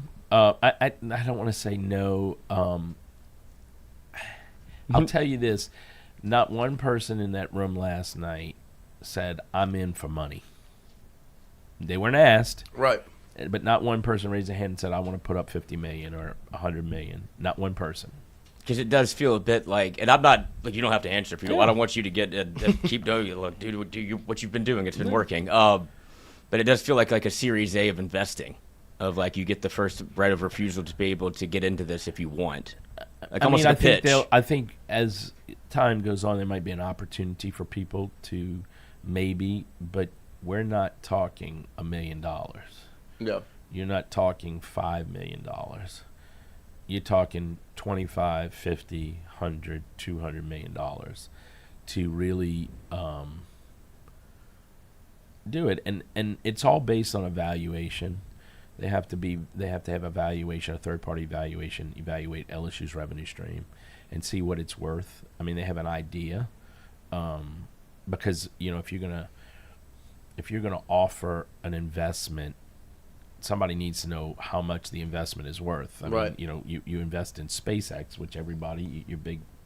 Yeah, I'm stock. not. Oh, how you missed it? Yeah, big stock market guy. Yeah, but SpaceX was over-evaluated when the IPO hit, and then it's fallen drastically, and so people don't want to lose money, and so I think you're going to see maybe down the road you might see people who have that type of money. Like I'll tell you, I don't have that type of money, and that's why I'm looking at you're talking hundreds of millions of dollars. Right. Like, why am I sitting in this room? And then it came out that you're here because you help keep LSU afloat at some point in some capacity. Because LSU can't take a loan from donors technically, but you could set up a third-party way. Well, it's funny because LSU is a government. It's a state-run school. Right. It's a flagship school of the state. So it's basically you're dealing with government. So there's a whole different set of regulations and rules you have to follow. And Dr. Roos and the governor and these attorneys figured it out. Is that why it's probably more of an LSU-centric plan than anything, because the rules are a little bit different? Probably. It's just different here? Probably. It's just different. Just different. And so probably, there's a little bit – I don't know if Michigan State – I'm assuming State, but I don't know that answer to that question, but probably – I know there's different hoops that they have to jump through to make sure that they are operating within Well, I just think even from you can make it advantageous to you. Right. Yeah, I think. Look, if I had $100 million, would I want to invest it in that? Probably. I say $100 million. If I had $100 million investable money, would I want to do that? Liquid. Probably. No. But here's the thing. So if you put up $100 million, you're not going to see a return for 6 years. So you got to be able to eat it on the front end. Yeah, and so. Gotta be comfortable. And everybody's asking, when I got out of there, what is, how much are you going to make off $100 million? And they listen, they only used $100 million as easy math. Right. I'm like, you can't tell somebody, I can't tell you what you're going to make off of $100 million at X percent, because for 5 years it's going to grow. And I can't see into the future. It's going to compound, so you can't. Right. You can't do that. But listen, people aren't going to invest that kind of money and expect to lose it. Yeah. No, is it a risk? Yes, it is definitely a risk. There is definitely a risk in everything. I think it's. But that's the representation. Like, I mean, there was a risk in hiring Lane Kiffin as your head football coach. There was a risk in bringing Will Wade back as there's a risk in the roster he's putting together. If you want to win, that's the thing about LSU. That's, I think, what's caused as much aggravation for us as anything is in the past. They've just always played it safe. What is the safest thing we can do without pushing boundaries, without trying to, when Tyrann Mathieu gets popped for marijuana, we're going to suspend him, we're going to follow the rules, we're going to say yes, sir, even though when it happens at Alabama or it happens at Georgia and whatever, those guys are still in the field and they're still playing. accuse Will Wade of cheating, Right. get rid of Will Wade rather than sticking by When the Bill guy. Self has got report after report after after story, report. when I mean- wiretap after wire, and so it's like, if at some point LSU, you've got to suck it up and take the risk. And I think like I said, this is a really, it's like I said, it's short of genius. Hats off to the people who sat in the room and put it together. I'll tell you this: it makes me feel more comfortable. That's good. Well, and it makes me feel like LSU, Happy to hear the that. state of Louisiana, is going in the right direction. Yeah. And I listen. I think the governor is on the forefront of helping the state of Louisiana. You could tell everybody in that room was really passionate about LSU in the state. Yeah. And look, the governor even said, he goes, look, the building right next door to this is where LSU gets, if it ain't coming from you all, it's coming from the people next door. Yeah. You know, and at some point you got to go, okay, how can this, we can't, everybody, both entities can't keep funding this forever. So. No, I mean, that's the thing. Because you were going to talk about the loopholes through the government.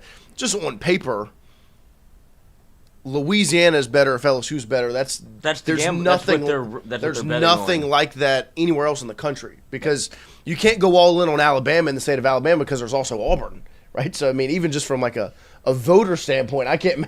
They got blue and raise red. up Alabama We only got purple and gold, baby. That's it, you know. And so like that is what LSU's. And we've kind of said this from the precipice of this whole thing, is you're betting on LSU being good at sports and winning and bringing success there, raising up everything else in the state of Louisiana.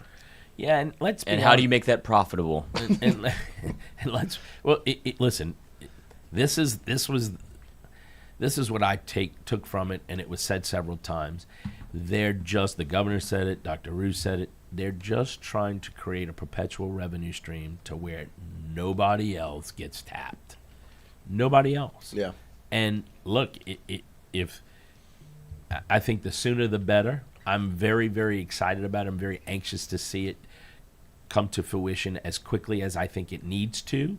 I'm like I said, I'm one of those people. I'm tired. I'm in Europe, and I get a call that says, "Look, we need money for baseball," and I'm like, I'm in Europe, man. Leave Right. me alone. I'm on vacation. I'm on vacation, and look, I just dumped a bunch of money into men's basketball, and I'm going to continue to do men's basketball, and I'm in gymnastics, and so like, hey man, back off a little. Fine. Well, do you know of anybody?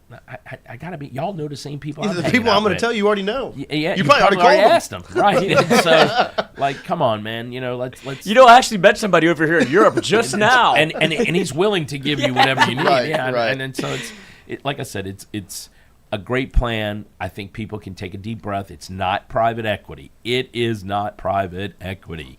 LSU remains in control Everyone of it. take a deep breath. Take a deep breath and enjoy this Tuesday, because things are looking very, very bright in the state. And like I said, I can't say thank you enough to the governor for having us at the mansion, his wife, A.G. Morrell, I don't know how to Morrell, the board of supervisors, Mr. Mallett, Dr. Roos, everybody. Matt Borman, Verge. It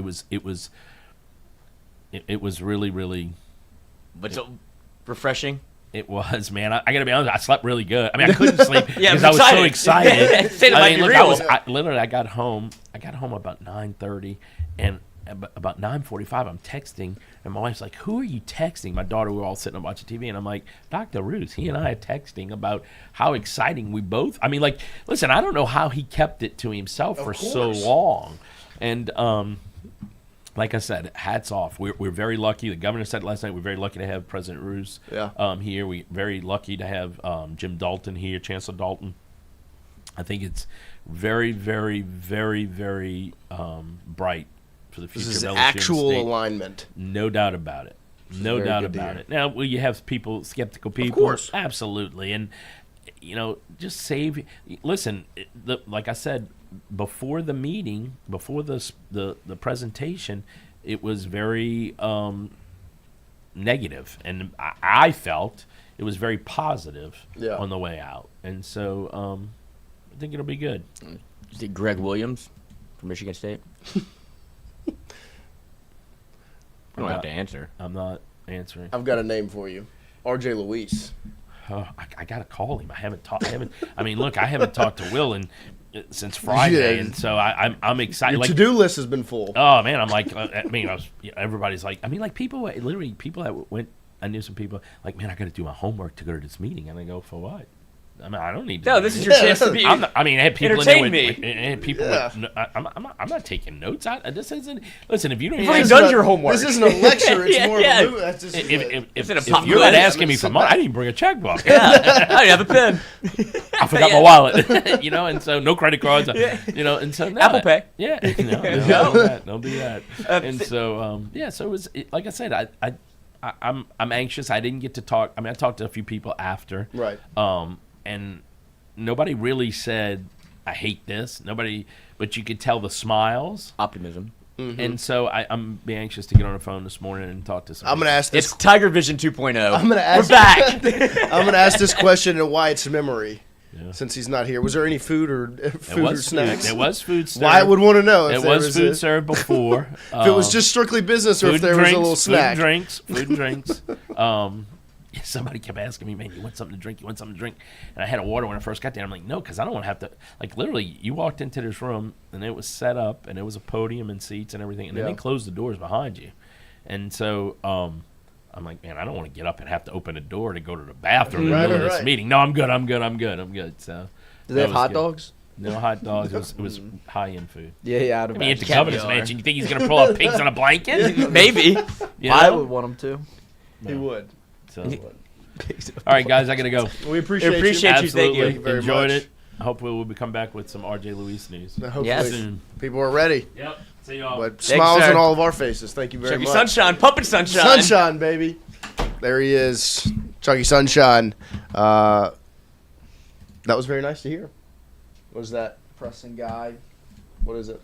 using J.R. Ball's report of the private Don't equity. worry. Yep. Well, 10% of LSU athletics is now private equity. Can I quote tweet this and say cap?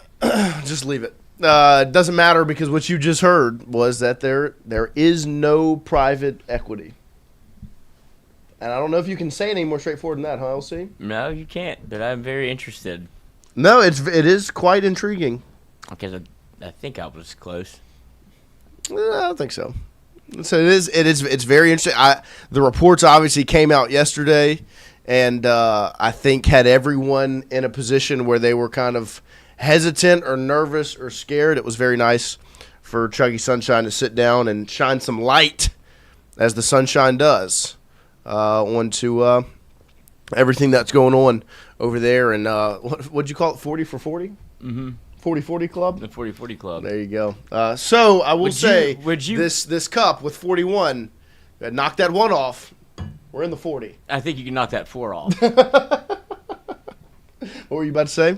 Would you be mad or care at all if this was possibly a live opportunity? Like maybe you go international? Saudi money. I would not care. Saudi money? I don't know if mad would be the word I would use. No, I don't think that's what it is, but I'm just wondering of all the avenues. And I think in general, because obviously it didn't work for Liv. these things, no, it didn't.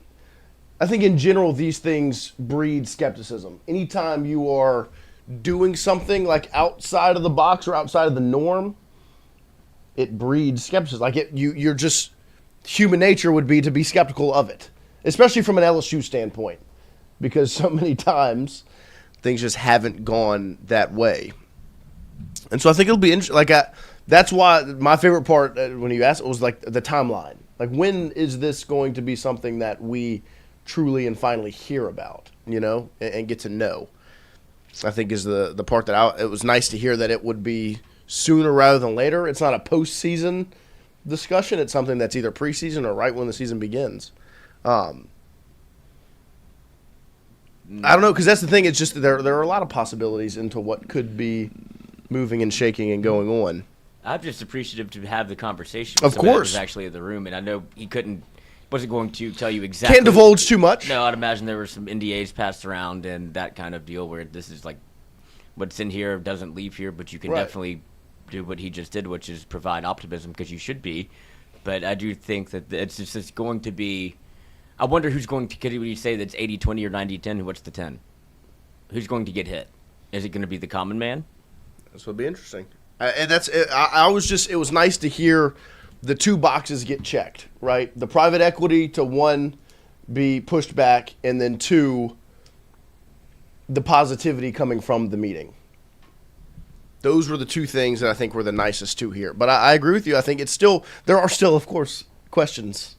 It's still very much open-ended and curious about what the next steps are. So, for Zach Nagy, we will have him again. No, I already shot him over. The apologies, because it was just... It was my fault. I had just... That's okay. You very rarely get the opportunity to talk with somebody that was in one of those meetings. It's a rock and a hard place is what it is. Yeah, and Zach is very understanding, and that's why he's the best. He probably watched it and probably read about it. And we'll get him back on some point this week. He probably wanted to be a part of it. That's what I told him. I was like, look, you check in, just watch. Yeah. But we'll get to Zach some point again this week. We appreciate him being understanding because sometimes when sunshine comes knocking on your door, you got to open and let that sunshine shine. We appreciate that conversation there. I do think that this is just one of, like, there's a reason. Not only I understand the pitch of we're thanking the people that, because they floated LSU. Of course. Yeah. And so I get that aspect of it. That's easy. That's something that I would also like. That's a good pub for everybody. It's good to share. I do think that there is going to be like some sort of, that was more than just thank you. It was like our thank you is you're going to get the first offer to maybe invest in something that is going to finally, from their perspective, you finally get an ROI instead of just a donation. Now this is an opportunity to invest in something. Right. And so I'm interested to see what that model is and what because he mentioned the TV contracts in 2033. I wonder what that means, because that clearly is part of it. And so I don't. Yeah, you don't know that timeline if it's not. Yeah, he wouldn't have known that. Right. No, I mean I think as much as questions were somewhat answered, it breeds more questions. Mm-hmm. And that's I tried. No, of course, and that's the sign of any good conversation, right? As much as things get talked about, more questions become pop up, because there are still things that the sport is changing, and this is the part that I talk, like. There's risk associated with being on the cutting edge, right? There's been risk. When Texas A&M did what they did in recruiting in 2022, there was risk associated with it. They saw that risk. They dumped money into a recruiting class, and half of those kids transferred, right, after the first season. And so there's risk associated with it. There was also a reward. If it all goes well, you get a bunch of 5 stars and they all play good, then you're probably a really good football team. Anytime you're on the cutting edge or you're on the front end of something and you're trying to think outside the box, there's going to be a risk associated with it.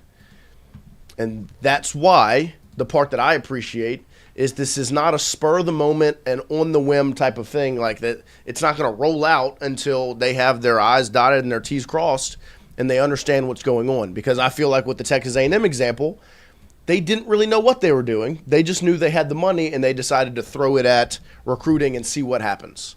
It was not a thought out plan. It was just kind of a shot in the dark, see if it works.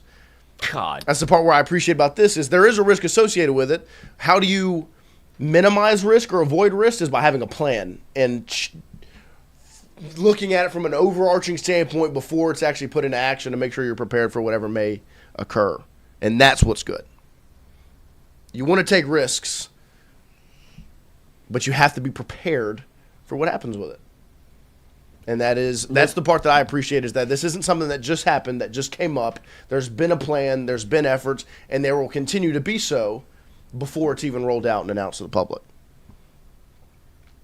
I'm very interested to see. They're not keeping it quiet just to keep it quiet. I mean, if anything, if there's anything to be excited about, first of all, not private equity. Second of all, it is LSU actually doing something. Yes. Instead of waiting and they're taking the shot. And sometimes, look, this is a risk. That's okay. But it's better to be on the forefront of something and try. I'd rather be Enron than never have started a business. Well, and on top of that, like and there's too many successful people around. Right, and you have a plan. It's not like you're just taking a shot in the dark. It's not like what I think of when you say you have a plan. Like, that was very clear and obvious, I think, to all of us whenever, like, during the BK era, whenever he would hit the podium, it's like, we're trying to build a foundation in recruiting. Then we're going to sprinkle with the transfer portal. Then the next year, you have to be in the portal. Like, we're going all portal heavy. And it's like, you don't know what you're doing. You're doing what literally everybody else is doing, and you're a step behind. You're a year late on everything. Yeah. And so when it changes again, you're not ready. And now instead it's LSU at the forefront. They're kind of leading the charge of, like, this is the direction it's going. If you're first, then you're the one that gets to score first. Like, you're kind of start off with the baton on the second leg of the and it's not just LSU. Dash. It's Louisiana. Like, that's the other thing is this isn't just a line. This is alignment on alignment. It's from the top. And it's kind of what, if we're correct in this, it's what we've been thinking. They are betting on LSU athletics, and that's why I think this will be rolled out before football season, because if you miss the timeline on LSU football, you're behind. Then you're behind again. Yeah. You can't, because this would be look, if they're good, and you do, like you said, make a college football playoff, the revenue from television streams, all of these things, if you can, now you can pitch it again. You have to maximize. You can do a round 2 of investing and you're doing it, into this thing. Like, this I think it's pretty clear what they're trying to do. And do it before there's any obstacles. Right. Before you lose a game. Well, do it before you lose a football game. Well, not only that, look who you're asking them to invest in. Right. 2 of the most mercurial head coaches in college athletics maybe ever. Lane Kiffin and Will Wade. Right. And one in Jay Johnson that has very much shown his acumen and working very closely with Major League Baseball. And I mean, the Pirates said to themselves, like, we go to Jay. Right. Why do you think they keep drafting LSU players? I think that's our farm system. Mm-hmm. This kind of reminds me of the NILSU campaign they did a few years back whenever LSU kind of didn't have the money to go get top names out of the transfer portal and then out of high school recruiting. So instead they kind of marketed like, hey, we can't give you a lot of money, but we can help you make a lot of money by marketing yourself. And then they came out with the Amazon Prime documentary on the players that were marketing themselves well. Jaden Daniels, Livy Dunn, our basketball player, the walk-on, who made a fortune just sitting the bench and making social media videos. This kind of feels like that because LSU was really cutting edge in that world, in the sense of like putting their players out, making a brand name of NILSU, and then using that to go to like NFLSU, making it with the dances the football players did, using all of that and really marketing LSU as like a cool school, as like a cutting. This kind of feels like that, but it's a little bit more important because obviously it's going to give LSU money. Yeah, no, and honestly, with the brand thing, like I think in the moment when you look at it and you're going, oh, they're focused on the wrong part of NIL. Because at that point, everyone else is paying players. Well, LSU is marketing players. And so it was at that point it was wrong. But then you look at it in totality, the big picture, what you did was actually very smart. Right. Because it's like you have a brand now associated with it. If you can get the financial support, you put all those things together. I think that was the battle, was that they were doing it wrong, but that's because they had to. They didn't have the money. Yeah, they didn't have the So they ability had to go. be like, they had to find a new way, and they honestly did a pretty good job of it, of like, hey, look, we can't give you money, but we can help you make money. And we that's have a whole NIL team. Right, and that's in the our point where they're athletics at department. now, where they're, like other schools, They got people money. are running out of money. Yeah, they got money now. Well, they do, but you're running out. Like, the donors are tapped. Right. And so you have to figure out how to There reimburse is them. no world in which LSU is not operating at a deficit this year. No, I mean, you spent too much money. Yeah, that's why You've they're spent too doing much money. this. That's why you have to do this, because you don't have the money to. You can't, because that's the thing. The roster was $45 million this year. $45 million in this offseason doesn't get you the same roster next offseason. No, because remember when we were like, what the hell? They have a $20 million roster. Right. If you have a $20 million roster this year, you're not competing. you're behind. That's a basketball roster. Yeah, not football. No, I mean, like, Kentucky's basketball roster was $22 million. And I guess it's refreshing to see. It feels like everybody's kind of late to the party on this. And look, I don't have any money. I'm not one to be able to say anything. But I guess this is LSU being in front of it, but how did you not see this coming? Once it became pay for play, you should have known there was no world in which this was going away. Of course not. Yeah, I mean, you would be naive. Yes, and it felt like people wanted to be. And I'm not talking about LSU. I'm just talking about in general. In Like, general, this will stop. Somebody will fix it. Somebody will step in. No. Who can? No, Nobody. There's no entity to stop. I mean, look, I brought up the Lane Kiffin rule at the beginning. That's in the Protect College Sports Act, is where there's this rule that if you leave your team for another job in the middle of the season, you get suspended. Guess what happens the second that ruling comes down? It gets taken to court. That's any ruling that's going to happen.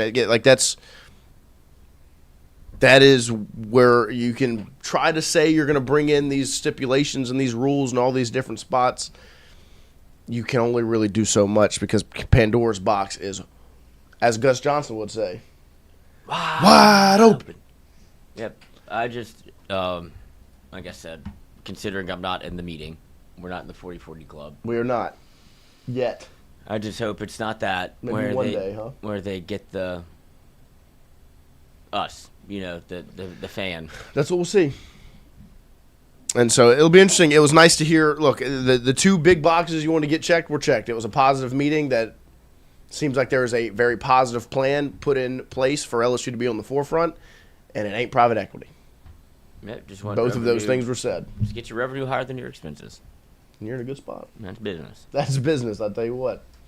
Stay above the line. What are these things? No red. Greater than. Don't like red. Mm-mm. Like being a red-blooded American. Come on. Cut me open, see what colors I bleed. It's purple and gold. Let's go LSU trivia, speaking of bleeding purple and gold. Oh, you would call Wyatt? FaceTime Chrissy? He's trying to raise himself money. He is. Chrissy, you FaceTime I'm trying to sell the stock real quick. Oh, my gosh. It's up. It's up 25% right now. Hold on, I'll call. Give me a second. See, I don't ever sell. I probably should. Well, this one. I feel like that's the point, right? This one I knew. Oh, you knew. This one. Oh, insider trading? No. That's what it sounds like to me. That's what it sounded like. No, I just knew that. I read a few good articles on it. Okay, you did your due diligence. Yeah, I got a couple of text messages behind closed my doors. uncle told me. Nope, that's not true. Hey, Y guy, we're live. We're gonna do LSU football trivia with you, Y guy. Thanks, guys. What's going on? How's everybody doing? What's up, Wyatt? What's up, Wyatt? What's up, guys? Hello. What's the view today? How's the weather? Yeah, what are you doing? Oh, I'm just hanging out in Destin, Florida, man. Hell yeah. Hell yeah, it looks phenomenal. On my nice little balcony. Looks like you got some sun yesterday. You ripping cigs? I am. I sunburned the hell out of my shoulders. No one can see it, but I sunburned the hell out of my shoulders. I don't know how it happened. I applied sunblock 4 times, and I'm still sunburned. Let's get a shirtless. Let's get a red check. I'm not gonna take my full shirt off, but it's pretty red right there. That is pretty red. Yeah. That's the first time I've heard him say he's not gonna take his shirt off. Graves. Wait, say that again? My Hispanic ancestors are rolling in their graves. Yeah, they are. That's what you get for putting sunblock on. Yeah, don't ever wear sunscreen again. Yeah. All right, well, let's do this All right, trivia. let's do this trivia. Oh. Well, you're going to have to read it to him, Chrissy. All right, here we go. I never went to LSU. In fact, I really hate you guys. I went winless versus the Tigers despite multiple tries and my valiant efforts. Johnny Manziel. Did you hear that, Wyatt? Yeah. The first that popped into me. Again? I never went to LSU. In fact, I really hate you guys. I went winless versus the Tigers despite multiple tries and my valiant efforts. I don't like Johnny is the first one that comes to mind, but I don't know if they describe that as valiant because he kind of got his shit shoved. He in. did. Yeah. I think it's a good first guess, though. But it's a good first guess. Yeah, this could definitely one-shot it. I don't know who else it would be. I wore a double-digit jersey number. I am from the Volunteer State, but did not play for the Vols. A double-digit jersey number and is from Tennessee, but didn't play for Tennessee. So I'm trying to think of like great Tennessee recruits. Mm-hmm. Walter Nolan beat us. Could this be an Ole Miss player? We have to think of a team that never really beat LSU with their best player, maybe. I mean, A&M is the one that jumps out. Yeah. But they lost to us a lot. Florida's. Did we ever beat Ole Miss 4 times in a row? I'm sure we did back in the... I mean, we did dominate Florida Oh, from, is it Archie Manning? Is he from New Orleans? What number did No. he wear? This is from Tennessee. I know that's. I don't know. He's where from. I don't know who he's from. Oh, yeah. He's from Mississippi, I think, right? I don't know, I think but he wore a double digit, he did. and he hates LSU. I don't know where he's He from does hate though. LSU. He's not from Tennessee, I don't think, though. Are we allowed? Yeah, I don't know. Let's see what the chat says. Chats- I'll just get it. I'm nothing just yet. giving you a guess. I was thinking of Florida That as would the school. Archie because would make a lot of sense. from 2019 to 20. I mean, you beat them 4 years in a row. Yeah. Florida, 19, 20, 21, 22, 23. Tebow got you though 1 year. I'm saying 19 through 22. Oh. You've beaten Florida. but You know, Yeah, like I'm just trying to think of players for like, sure. teams that you've beaten years in a row. did Eli beat Kyle Pitts LSU? from? Oh, somebody Gage said Jimbo Fisher, Did Eli beat LSU? but Jimbo got you and Jimbo. non-time over. No, Eli. This is a player. Yeah, I don't know if he played football. Yeah, but this is a player. Double digit Where's jersey number. Kyle Pitts from? I don't know where Kyle Pitts is from, but he would have beat LSU in 18. Oh, was he on that team? I guess he was, yeah. I would assume, because he went in the draft with Chase, Yeah, in 20. You're right. and they did beat us. Just throw a guess out there. We're going to have to get to the next clue. Let's see. Gage said Anthony Richardson. Anthony Richardson, I'm trying to think about, because you beat his last year was 22. You beat him in 22, You beat him in 21, 21. and 20. I guess he was on that team. Yeah, I don't think he's from Florida. But he I'm did pretty wear sure. he also wore a single digit jersey number at first before he switched to 15. He was number 2. Yeah. I'm fairly certain he's from Florida, but we can throw it out as a guess. I just got to I want to think somebody that's from Tennessee. Who do we know that's from Tennessee? The only, I'm trying to think of, big time recruits. I know Walter Nolan was from Tennessee, but I think he beat us with A&M. He did. He also at Ole Miss wore number 2. Yeah, that's true.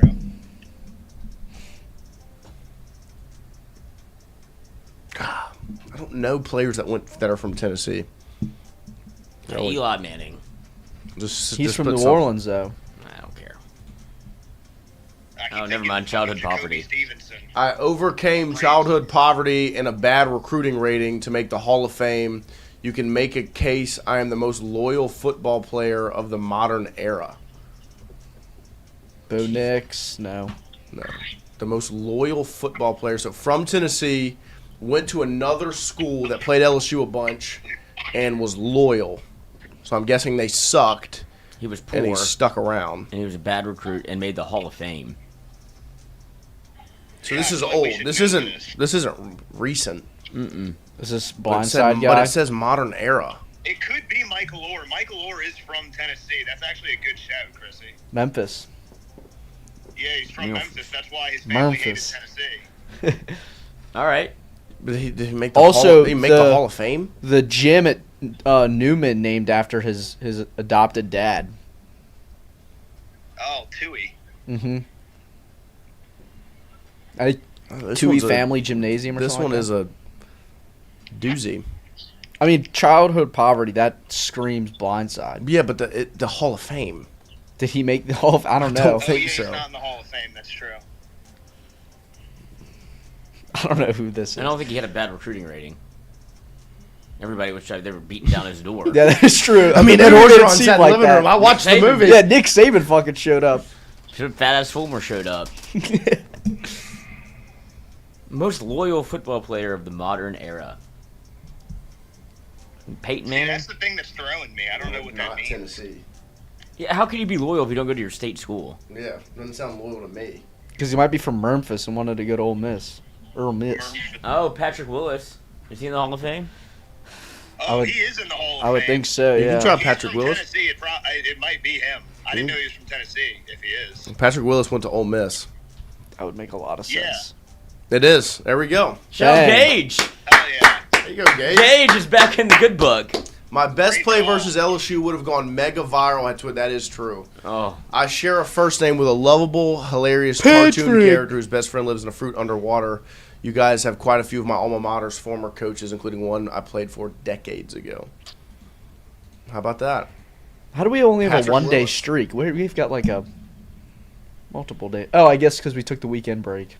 but we played yesterday. I played yesterday. Got it Yes, right. that's 1 day, so that would be 2 days days. tomorrow. I like that. I like that GTA math. 6 delayed 6 months. Nah, you're Private lying. equity. I mean, they have not dropped any advertisement for it. Why it's gonna No, be? not really. Why Good do you job, like Gage. GTA? Shout out Gage. Good job, Yeah, Gage. Wyatt loves GTA. I'm not surprised. What's your favorite thing to I'll do? let y'all go. Great show today. I heard Lloyd say that Harold Perkins was a liability, which really warmed my heart. Well, that's rude. He also Yeah, told you I'll you're let gonna have to you eat guys your know. words in a few months. No, he can't What wait. words? Your words that Harold Perkins is not a good football player. Yeah, he's not. Yep. Well, Yeah, tell that. He wasn't last year. He All right. wasn't last Yeah, year. wait till he can dominates the develop Saints into as a one in the Falcon. NFL. That's gonna suck. But yeah, I'll let y'all go. We don't need to get into this now. All right, Yeah, enjoy your vacation. Enjoy your Think about vacation. Harold Perkins all Bye, night. guys. Love you guys. See Love ya. you guys. Wyatt. Love you, Wyatt. Bye. He's changing his claim on Harold Perkins because he knows he's going to be wrong. Because at first it was Harold Perkins is not a good football player. He saw that TikTok or reel, and then it immediately turned into Harold Perkins is not a good football player. We'll see. We'll see. It'll be He's interesting. an emotional fan. That's okay. That's what I love about him. Well, Right. like Because if Perk was it's been trained out of me and Lloyd, which is unfortunate. We're less emotional about things. Some things still get to us. No, I don't think. No, you're not. Lloyd, you're not. You have no idea. Brother, you were laying down on the ground like this. That's during not the what Ole I'm Miss talking game about. last year. That's not what I'm talking about. What are you talking You're about missing then? the point. You're looking at everything with an unbiased view. No, I'm saying Wyatt still allows those sorts of things to shape his opinions on things. I'm still emotional and care, but I don't allow my emotions to shape my opinions on players. I think I would hate Garrett I don't think Nussmeier Wyatt's right now. emotions changed his opinion. I think he saw that reel or TikTok. You know the one I'm talking about, where the guy broke down that Harold Perkins was playing poorly. I think that's what he saw and was like, "Let me look more into this," and then realized, like, yeah, Perk actually does No, suck. I don't think so. I think that's kind of what happened. Because I think Wyatt has a lot of pride in his ball knowledge, and he has a lot of ball knowledge. I don't think he would make that claim if he thought something different. I think he actually thinks that Harold Perkins is not that good. Yeah, it's emotion. Because, okay, then he would absolutely despise Garrett Nussmeier. He doesn't. My only. I mean, I guess I still have. No, we still have the emotion and the care. Like yeah, I mean, I don't like BK, and that's emotion. Yeah, but that's It's based in warranted. fact. I was just right. It's based in fact. Yeah, You know what I mean, I like didn't like it. the when he- Garrett Nussmeier haters. Oh no, that's Brian Kelly's fault. Same thing with Whit Weeks. Right, Like, they that's- shouldn't have been playing. Yeah. But somebody was coaching for their job and needed the best players out there, no matter what. No matter what, Shout and out they all got GB3. hurt. GB. That's you. That's you. Ducks, wings, opener, setup, closer, leaves, Highsmith. Allie. There you go. Shout out.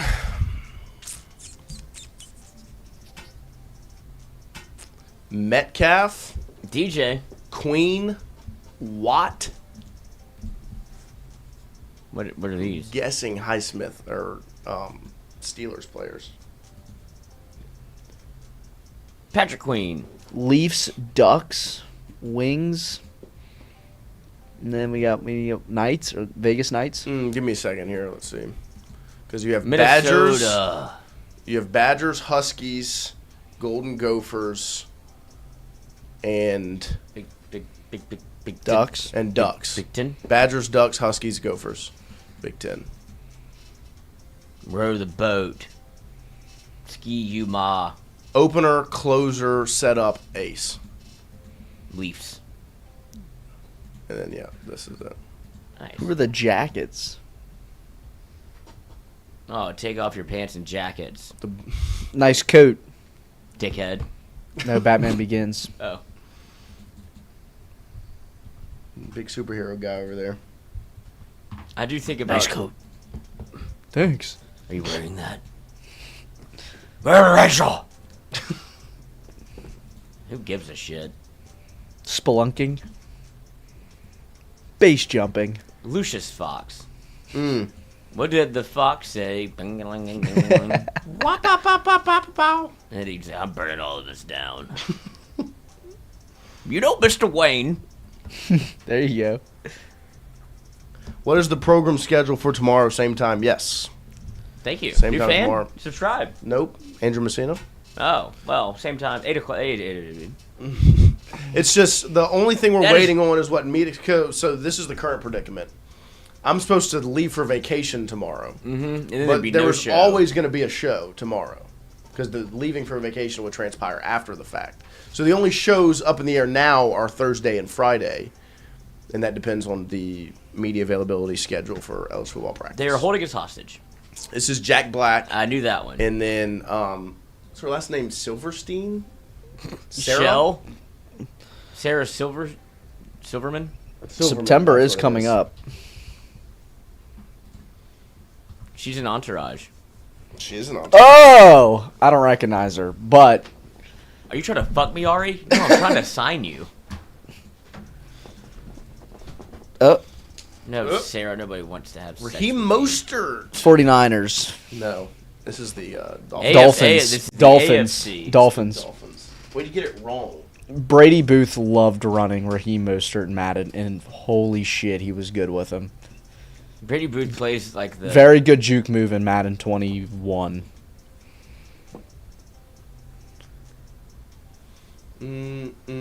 Jazz. Jazz. Nice. I was dominating Christian at the movie yesterday. He was trying to guess what was going to happen next, and I had it before him every time. No, Yep. I just told you after the movie that I had guessed it. That's not true at all. What you did have me on was Busty. I did get The Busty reference you had me on. That was it, I though. guessed the bad guy. No, I guessed the bad guy. It's not before me. I said obvious bad guy to Luke right away. I said it before that. Obvious bad guy. I said it before that, though. No, you didn't. I You didn't did. even know he was in the movie. I did. Nope. And if you did, that's cheating because you saw too many trailers. I didn't see any trailers, actually. Zero. Okay, well then how'd you know? I'm him. No, you're not him. Oh, You're her. I said, I know what you're talking about. It was, it was It's very very easy obvious. to sniff out. Yeah. Oh, yeah, obvious bad guy. Yeah. Fine, though. The movie was still good, but I hate that obvious bad guy was obvious bad guy. Yeah, that's what I'm saying. The movie was okay. I hate Yeah. being able to assume what's going to happen every time. I don't know if that's one of the few I can't tell you what's Spider-Mans- going to happen, but I can tell you who the bad guy is. No, I can tell you, like, I just... there's Well, why didn't you? Why there didn't are you? very obvious things that are about to happen. Yeah. And you just, like, you can tell what the next Yeah. twist is going to be. Like, Like that one scene with MJ, knew that was happening. yeah. I Yeah. saw. I was sniffed that out fun. from the jump. Yeah. Yeah. When they were on the roof, I was like, Knew that was happening. don't wanna talk- so obvious. And I know. I was interested to see how they. Do you remember the end of was it No Way Home? Okay. You know the one with all of the Peter Parkers. Mm-hmm. Yeah, that's right. Did you watch the extra trailer at the end? You know, I have to wait for the credits. Post-credit scene? Yes. I was wondering if that was going to play a factor, and it felt like it almost did, but it didn't. That was just a setup. That was a setup. I know, but that's Yeah. I thought they were. Oh, it's been 4 years. Yeah, since but it the didn't movie. set up. Yeah. You know? Well, and it was also like the Marvel usually does the post-credit scene after the first credits. I don't know why they dragged this one all the way out for 8 minutes. They Like, got to see if you're really dedicated. or no, not. they don't need to see that. They just Yes, put they it do. on the screen, man. No, dedication. No, that's so stupid. I hate that. That's why you're not a real fan. Like, because I love a good post-credit scene, but not Fake when you're fan. milking it. Fake fan. You're milking it. Is this Madison Bumgarner? I have no clue. Or is it Tim Lincecum? Was he a reliever? It took over. Yeah, but he was a reliever before and then became a closer. Oh. Brian Wilson, the machine. Because All-time LSU. Lincecum was a starter. Brian Wilson had a run there for a couple of years there. He was just undefeated. Yeah. He had the guy that put on the gimp suit, Uh-huh. the machine, and he just pretended like it didn't happen. That was fucking hilarious. I have no idea who this answer is. Me either. We'll just come back to it. Jason Isringhausen. In what U.S. state does the Ivy League school Brown University reside? Chrissy? Come on, Ivy League.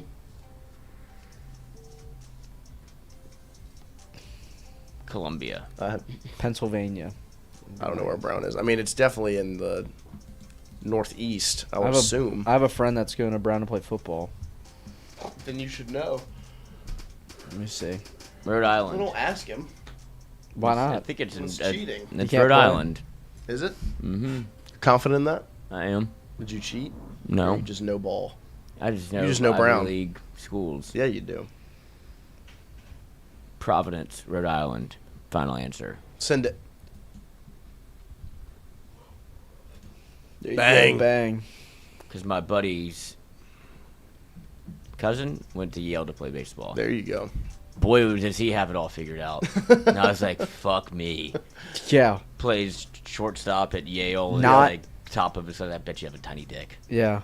Not good enough to play, like, Real college baseball. but, like, better. But then I get a college but good education enough from GPA Yale. to not play at Nichols or Southeastern. Like, yeah. Pretty cool. Coach. Coming in red wrappers. don't have to be a coach and after boxes. What does Totino's call its classic square frozen pizza product? The product. It's the Pizza rolls. no. Signature? It's like the square pizza that's just in the red. Yeah, it's delicious. Totino's is slaps. It's delicious. Dardarv. Gosh, yeah. What? I'm thinking back to the Ivy League baseball thing. Yeah. Oh, yeah, I think He's something about got it. Totino's. I thought he had a fetish. No, Christian struggles to stay on task. It's okay. No, y'all just moved off that Is task it just too like quickly 'cause classic? we Oh, didn't it's mention classic. Dardar. Classic. Oh yeah. Oh, yeah. Oh yeah. Oh, yeah, baby. Bud Kilmer. Party pizza, that is what Hell it yeah, is. Gage, you're having a day. Dude, he knows his. I'd trust him on this one. Dude, I do love Totino's. Totino's is delicious. It's crazy how good, like how fake it tastes. You're like, no, this Yeah. is good. Well, it's like a bagel bite. Yeah, I used to crush bagel bites. It's just such an odd, like, this is not real food. Uh-huh. But for some reason, I enjoy it. Yeah. A Well, it's shit-faced delicious. Totino's slaps. Well, it's like a Diet Coke. Like I can taste the fake sugar, Yeah, but I like it. but it's good to me. Like, the fact that I know it's something weird and I like Right. it means I probably shouldn't have this very But, often. yeah. Oh, it's just fucking, oh, baby, go in these shoes. Robert De Niro. It is. Oh, they did have the new Meet Yeah, I the saw- Fockers movie at trailer before. The Not- movie looked terrible. Wow. No, But it's not a theater movie. no, it's not. That's And- that's an at-home on TV movie. Every movie that the trailer that played before Spider-Man looked like it sucked. I No. was so disappointed. See, well, the thing is, Those movies sucked. You've never seen any of the Meet the Fockers They all movies. looked shitty. You've never seen the Meet the Fockers movies. I'm not even talking about. I'm talking about the other ones. You Well, can you said all sure of defend that one because that one might be a classic. I really don't care. The other movies sucked. Well, yeah. Like that. Those were shitty. Those were terrible trailers. Yeah, I but don't you- want to see any. Like I thought one of them was going to be Black Panther. It's not. It looked terrible. What about Doomsday? That didn't play. Oh, we got Doomsday. Oh, I guess we walked in while that was playing, huh? So we But you missed also that have to one. understand they tailor the trailers to the movie, Okay. and so that's why the Odyssey trailers probably really good Yeah, they were. because those are movie watchers that are going to that. this is for Marvel this is films, this is they're for little they children. need to check for kid. They want parents, Okay, you know what I mean? see that aspect. Yeah. I just don't recall in my lifetime going to trailers before a movie and them being that bad. Like it was hard to watch. Every time a trailer played, me and Busty would look at each other. See, and be like, and I "What the actually fuck thought is this?" the new Meet the Fockers movie trailer was actually pretty good, even without knowing the history of the shows. You haven't seen them Meet the Parents? No, I've seen all of them. I'm saying, but like, I think even if you didn't, Oh if yeah, you watched I that don't trailer, think you, I mean, you'd it still feels like think you it- need to right, have seen them. 100% to get the. Where the fuck was Jinxie Cat? I don't Where'd we get a know. dog? Well, there's no Jinxie Cat's definitely dead now. No, Jinxie Cat, this was a long time he ago. can flush the toilet. Jinxie Cat was a genius, I know. Not my Jinxie. But Jinxie Cat, Jinxie isn't still alive. Spray paint my cat. Jinxie Walk Cat. up. Oh, good. Oh, you think you can milk me, Greg? I've got nipples. I've got nickels. Can you? I call this the mannery gland. He is. No, those movies are. The first awesome. one's good. The second one sucks. Well, Meet the Fockers. Yeah, it's well, because the terrible. Fockers are crazy. Yeah, I just don't like that stuff. Yeah, Meet the Parents. Unbelievable. So good. And the third one they're just such a bad. You know, I don't like them. You know, Greg, I don't know if you know this, but I wasn't really big fond of you. I didn't think you were good for Yeah, my no pancake shit. when I first met you. It's like, oh, really? God. Is it Ariana Grande? Uh huh. Is she eats in that movie? You know why she's anorexic or has a food disorder? Why? The licking the donuts. The what? You don't remember when she was like 23 and Oh, this is Pelham 123? Pelham 123. Great movie. The Taking of Pelham 123. Yeah. I loved that movie. Sneaky Denzel. Denzel and John Travolta. I mean, those are two great actors. I don't know about John Travolta. Great actor. Denzel's the greatest of all time. Best actor ever. Ever. Denzel Washington, best actor ever. Get your hands off me. I search myself. I want you to find me. I forget myself. I want you to remind me. I don't want anybody else when I think about you. Our lyrics Beyonce thinks I'm cute. Hey, Beyonce, I think you're cute too. I've got 5 million mouses. And I got 5 million houses for my 5 million mouses. Have you ever heard? Do you know what I'm talking about? Mm-mm. You've never heard Krispy Kreme? Mm-mm. What about the McDonald's rap? You know that one, the Big Mac rap? Special sauce, lettuce, cheese. Or just the McDonald's rap? I want a double cheeseburger and hold the lettuce. Don't be frontin', son. No seeds on the bun. We be up in this drive-through. Order for two. I got a craving for number 9. Like my shoe. Need some chicken up in here. In this grizzle. For Rizzle. Extra salt. Yeah, P-Dub knows Krispy Kreme. Dude, he's awesome. What song is this? Denzel Washington, best actor ever. You've never seen this? No. He raps with a snotty nose. I've never seen that. This was a huge whenever I was in high school. Have you seen Froggy Fresh? That's the same person. Oh, Froggy Fresh? Yeah. Oh, okay. My favorite was Wise James crying. See, I only know this one. Because he just got dunked on. Yeah, same guy. I ain't even like. Yeah, Froggy Fresh was great. He's still around. He is. I see his TikTok different. all the time. He's got long hair.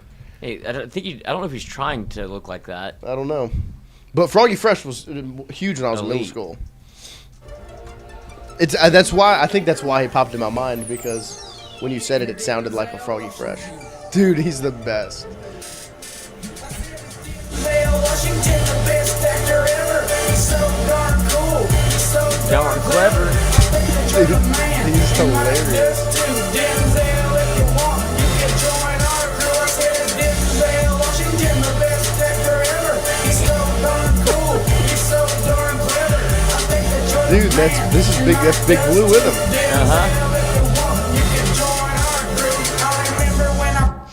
Because in the Wise James crying, it was he's wearing a Michael Jordan jersey with Scottie Pippen, and then he dunks on.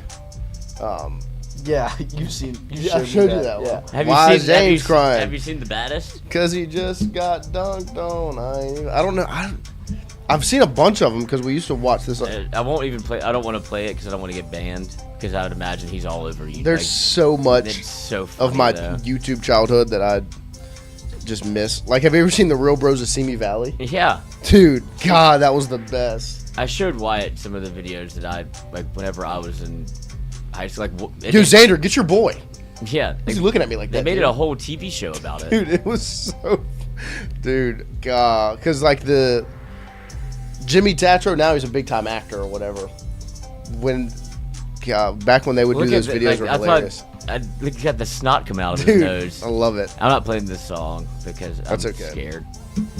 Dude, Froggy Fresh, legend. Does anyone know this song? I searched myself. I want you to find me. I forgot myself. I want you to remind me. Gage said, I just searched the lyrics of this song and I can't even tell you guys the name of it. Well, that doesn't bode well for us. Dang, Froggy Fresh only has 22,000 subscribers. Myself. I want you to find me. I forget myself. I want to remind me. I touch myself. That's Madonna. No, he's that's Krispy Kreme. Krispy Kreme. I don't know. Did anybody know that? I don't know.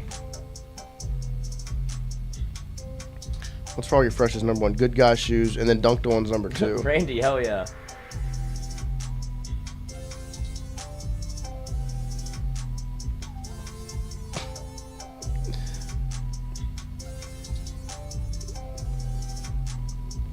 I don't know. I don't know this one or the MLB one. Mm-mm. Yo, Zan, get your boy, dog. I'm straight up not having a good time. God, that's awesome. Why's your baby looking at me like that, dog? Yo, Xander, get your boy. That shit is so funny. That's how I feel about babies. Of course you do. I fucking hate them. Me. Okay. Me?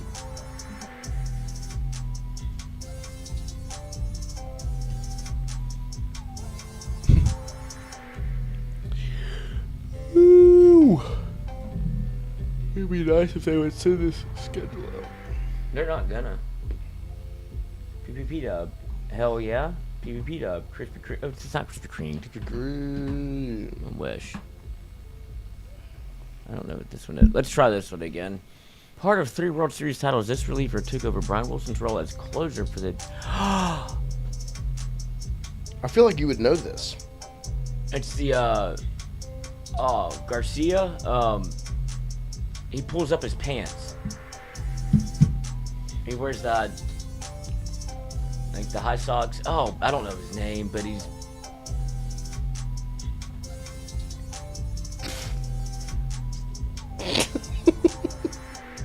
I don't know.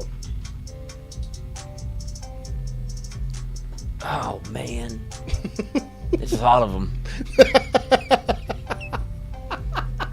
This isn't going to help at all. That didn't narrow anything down. I mean, I just shot in the dark. What was his name? Nomar.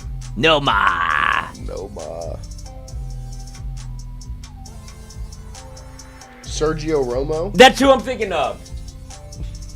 Sergio Garcia, the golfer? Yeah, look. That's Good okay. effort. You gotta cross a couple of wires there. Boom! Yeah, let's go. Good effort. Look, I said Garcia. P-Dub said it's I touch myself. I just said that. No, Whoa, let's go. Look at LC. I thought it was Madonna. She's such a whore. But that's okay. Sergio Garcia. Sergio Ramos, Madonna, I touch myself. I got those. Boom. You did. Good A job. 9-0 out of nowhere. Thank you for the help in the chat. We'll see you guys Thank tomorrow you to Chucky morning. Sunshine. Thank you to Krispy Kreme. Thank you. Thank you to Froggy Fresh. Shout out. Shout out to Zach Nagy for being very patient with us. Yeah, I do. And I will We've say never once really again, done Zach, that. appreciate you again for being so understanding because it was a That's uncomfortable pickle we got put in. Yeah, but that is people wanted to know that. No, that was very important. That was. Yeah, I mean, he's coming in and sharing information that only 40 people have. That is true. So I'm not sorry. And now 43. And plus the hundreds of you that were watching. Plus the thousands and thousands of people that will see it on the internet.